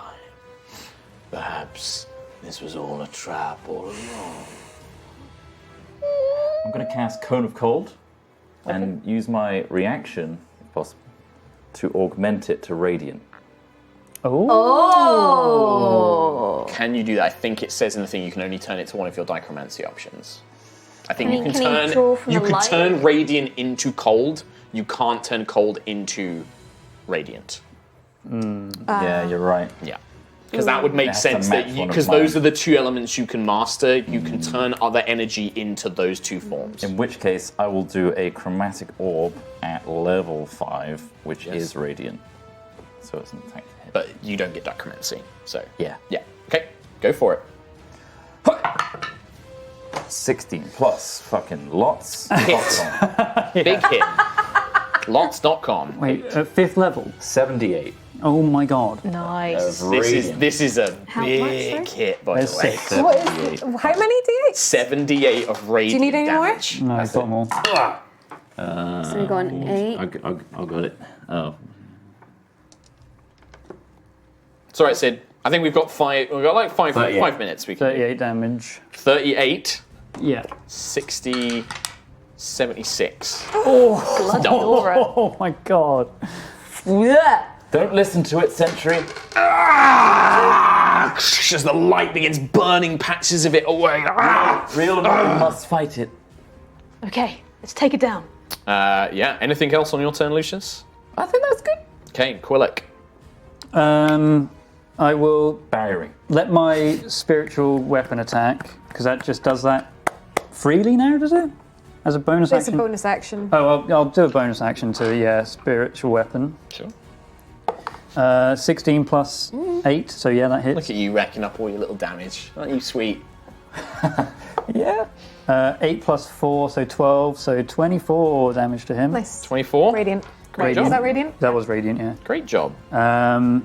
And then, as an... I'm beginning to sense it doesn't matter, guys. We do our best. Why We wouldn't do He just wants to steer us all. I'm going to level 5 guiding bolt him. Okay. Plus 8. I'm going to use Portent, which is a 12. That turns it into 20. Okay. So that's a guaranteed hit. Yeah. 8d6. Nice. Nice. You got enough does there? that give 1, me 2, 3, 4, 5, If 6, it- 7. On your next 1, 2, attack, 3, it 4, will. 5, 6, 7, 8. Nice. Oh, boy. Oh, my God. I rolled mostly 5s. 6, 11, 16, 21, 27, 32, 33, 38 times 2. Is 76. Jesus. Got the same. We got the same. Oh my god! And also advantage on the next hit. Nice. next advantage on the next hit. At the end of your turn, Quill, I'm going to use a legendary resistance. Not a legendary resistance, a legendary action.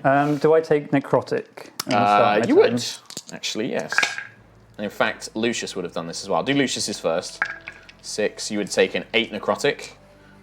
Lucius, and then Quill, 9, 10 necrotic. Ugh. Oh, now both of you have hurt it really badly. But it thinks it can deal with you. Oh, could I fly away at the end of my turn as well? Sure. You fly 30 feet away. Oh, let's call it 60. Sure, 60. Sure.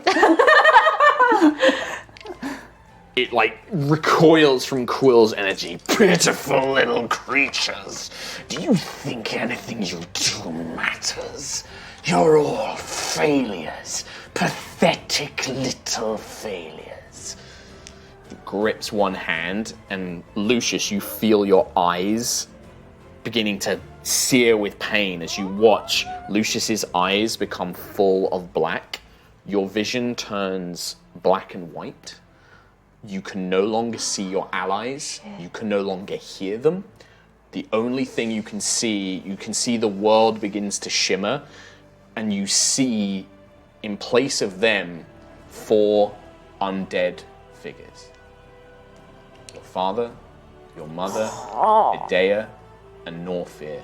Son of a bitch. These kind of wretched zombies, like, Lucius, join us. You let us die. Your fault. At the end. That was a legendary action, so we go to Nova. Blue. So I'd like to cast Hexblade Curse, yada yada, and then I guess I get advantage. I'm going to use the Wall of Light to shoot a beam at him, which, within 60 feet. Okay. So plus 9. 19 on 1! So do I get crit rolls? Because that's a crit now for me. But heck, sure. So 4d8 damage. Maximized is 16, 32. Then roll 40, what was it? 48. 48. Oh my god. Wait, what did you just do? I got She a got crit. a crit on Yeah. a beam of light. Oh, because of a 19. Oh So my that's god. 32, and then I need 4 extra from a Hex Curse as well. So 32, That sorry. doesn't get doubled. No, it doesn't get doubled, but Yeah, I'm just adding it just now. adding So it. 32, Okay. 33, 34, 35, 36. And then this.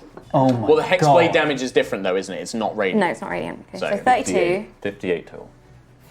Is that with the 4 from before? That's with everything totaled. Okay. So take 4 off. So what was that? 52 you just said. 58. 32 Yeah. plus That, which This. is 58. 58. Yeah. Okay, so that's 58, is it? Yeah. Okay. And then plus 4 if you want Yep. Cool. The 4 doesn't do 54 anything. Okay. Without that 4. Oh, so not gonna 54 do anything. doubled is then. You get struck by this another beam of light as it just kind of is just like pathetic, useless gnats, worthless. Seems very mad. to. Yeah, I think I don't like that you didn't even count, I did. No, I did. 108. Yep. Chipping away. He doesn't even have a health bar. I mean, He had Sentry. a con save of 30 earlier. He's got help. How high up is he? He's he would have flown his full movement, so 50 feet up in the air. Pretty You can high. see Lucius, how Lucius and Ayla are reacting at this point. kind of paralyzed. I don't really want to approach my party members. You can't see them. Oh. You can't see I anything don't want to except the 4 approach undead. I don't want to approach them. I'm kind of paralyzed by them. Yeah. So you can see Lucius darting around. His eyes are just smoking black. He's just it doesn't look like he can see any of you. Ayla, what's Ayla She's doing? probably trying deliberately to not look at any of the figures around her and just trying to push herself up off the ground. You can just barely get up, but you can see like her arms are shaking and like just when it, like her clothes are like all loose on her body is like she's desperately trying to get up like a. She's probably looking at Sentry and saying, "I'm sorry, I'm so sorry, Sentry." Okay, can I move Lucius? Can I like push Lucius towards Ayla, and then can I just stand just in front of them? Lucius, yeah. Grab Lucius towards Ayla and just stand in front of them. Which Like, one is You don't Sentry? see her. You don't like. Yeah, but like Yeah. it's replaced. Oh, that's true. Yeah, so it'd probably Which be undead family member is trying to grapple me right It would now? probably be your mother, actually. Mum, no, please, Just like leave me. I'll be like, it's okay, it's I'm Sentry. sorry. It's I okay, let it's you okay. down. I'll just move from next to Ayla and I'll just stand over them and just hold my shield up in front of them. okay. Yeah. And that's Okay. That's what you want to do, yep. Ayla. I'm gonna try my best to get the bow and just from like probably push myself up to my knees and just shoot it. Sure. Make it with disadvantage. By the way, the wall has lost 10 feet. Just Okay. 12 plus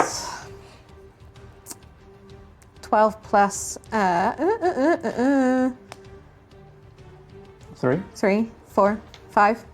12 plus 5. Yeah, hits. 17. 17.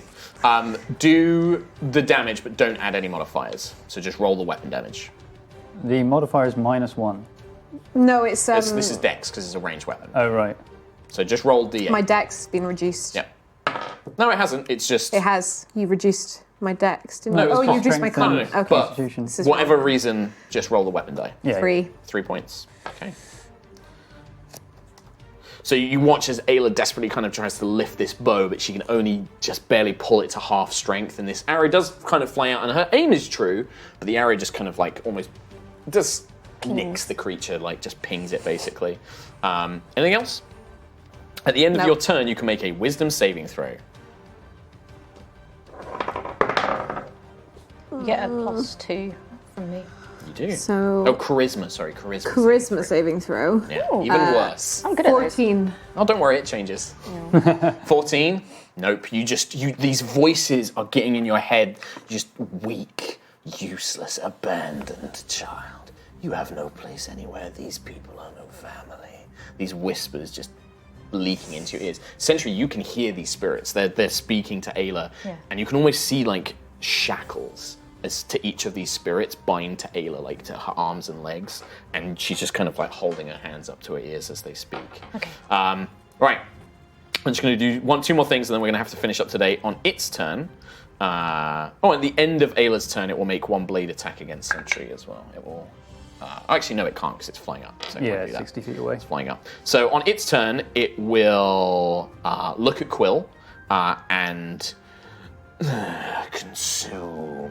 Make a con save for me, Quill. Con save? That's the worst save. 11. Ooh, you take. God, that was rubbish. 12 points of necrotic damage, and you can see as it drains the life out of Quill, some of those bits of it that have been disintegrated kind of slowly reform. That's my blood. It's my blood, Lucius. I need that. On your turn, you can see this like horrifying undead figure. One is like on the ground next to you. It's a Dea, like her form's all broken, and she's reaching out to you. It replaces Ayla, and then your mother is kind of just looming over you. I'll probably try and slip from my undead mother's grasp. Yeah, you can do that. No, I let you all down. I'm sorry. And you scrabble away, kind of Scrabble scrawling away. on the ground. Yeah. Don't think I'm going to do anything else. No, cool, perfect. At the end of your turn, you can make a. You get to make a Oh, you're picking my worst. wisdom the worst saving one, throw. isn't it? So He's I'm going to be picking the strong. worst. It's not necessarily worst, no. Okay. It's still mental. I'm not going to make you do a 7. strength save. It's at 7, yeah. The effect still remains. And with that, we're going to have to end today's session. Oh and my finish this off next week. God. God. Damn it! Oh. Yes, I did send a little message to everyone this week. Yeah, I think we all got the same. What is your character's biggest fear? I said Mark Humes. I said, wow, no. A big giant Mark Hulmes appears. Consequences. Yeah. Very quickly, because we do have to send a raid over to Becky, and we do have ads. I'm so sorry, Becky. We're going to run a little bit late. New Alex, you've always gotten to got to have that point in the campaign where characters find out what is exactly going on. I hope the last question to the Prime is Lucius asking his favourite colour. Great stuff, Mark. You're an inspiration. Yeah. Thank you very much. Ace of Thorns. Wait, what? Lord Dump of the Gods. Now on Everyone Dies episode. Someone hug Rhiannon quick. Thank you very much. Dylan Dan, wow, I don't know how to feel. Do I cry? Do I cheer? Do I sex to exist? All three. This was an incredible episode. Cease to exist. Cease to exist. That was an incredible episode. Love to all the storytellers. Nightjar, holy fucking shit, Mark. Just the actual fuck. That lore, that emotion, that trauma. You're a fucking wordsmith, my friend. Thank you very much. Holy shit. Mark, that was amazing. Yeah, We do. We had 200 from Aurora. So many decisions, so much great lore. Thank you for this great episode. Odds also donated. Said, I want to thank you guys for getting me into D&D. You guys are the first campaign I've watched. Love your World of Aerois, Mark. It's one of my favourites. Also been watching Lightfall. Would love more info on Crownrend. I posted everything that I'm going to on Crownrend. So DX Phoenix also donated. Everyone is amazing. You've inspired me to start playing D&D myself as I begin to prepare a campaign of my own. Mark, you're amazing DM. Also eagerly awaiting my copper HR dice. Thank you very much. And then Lightning 1998 JD. Love you guys. This is the highlight of my week. Question for Mark. You inspire so many people to DM. How do you feel about people using your characters, locations, dungeons, or stuff based on Lightfall Aerois for their own campaigns? I love it. Go nuts. Yeah. Go wild. Go for And with that, we're going to have to shoot. Thank you very much. Thank you, everyone. Becky's up next. Have fun. Bye. Bye.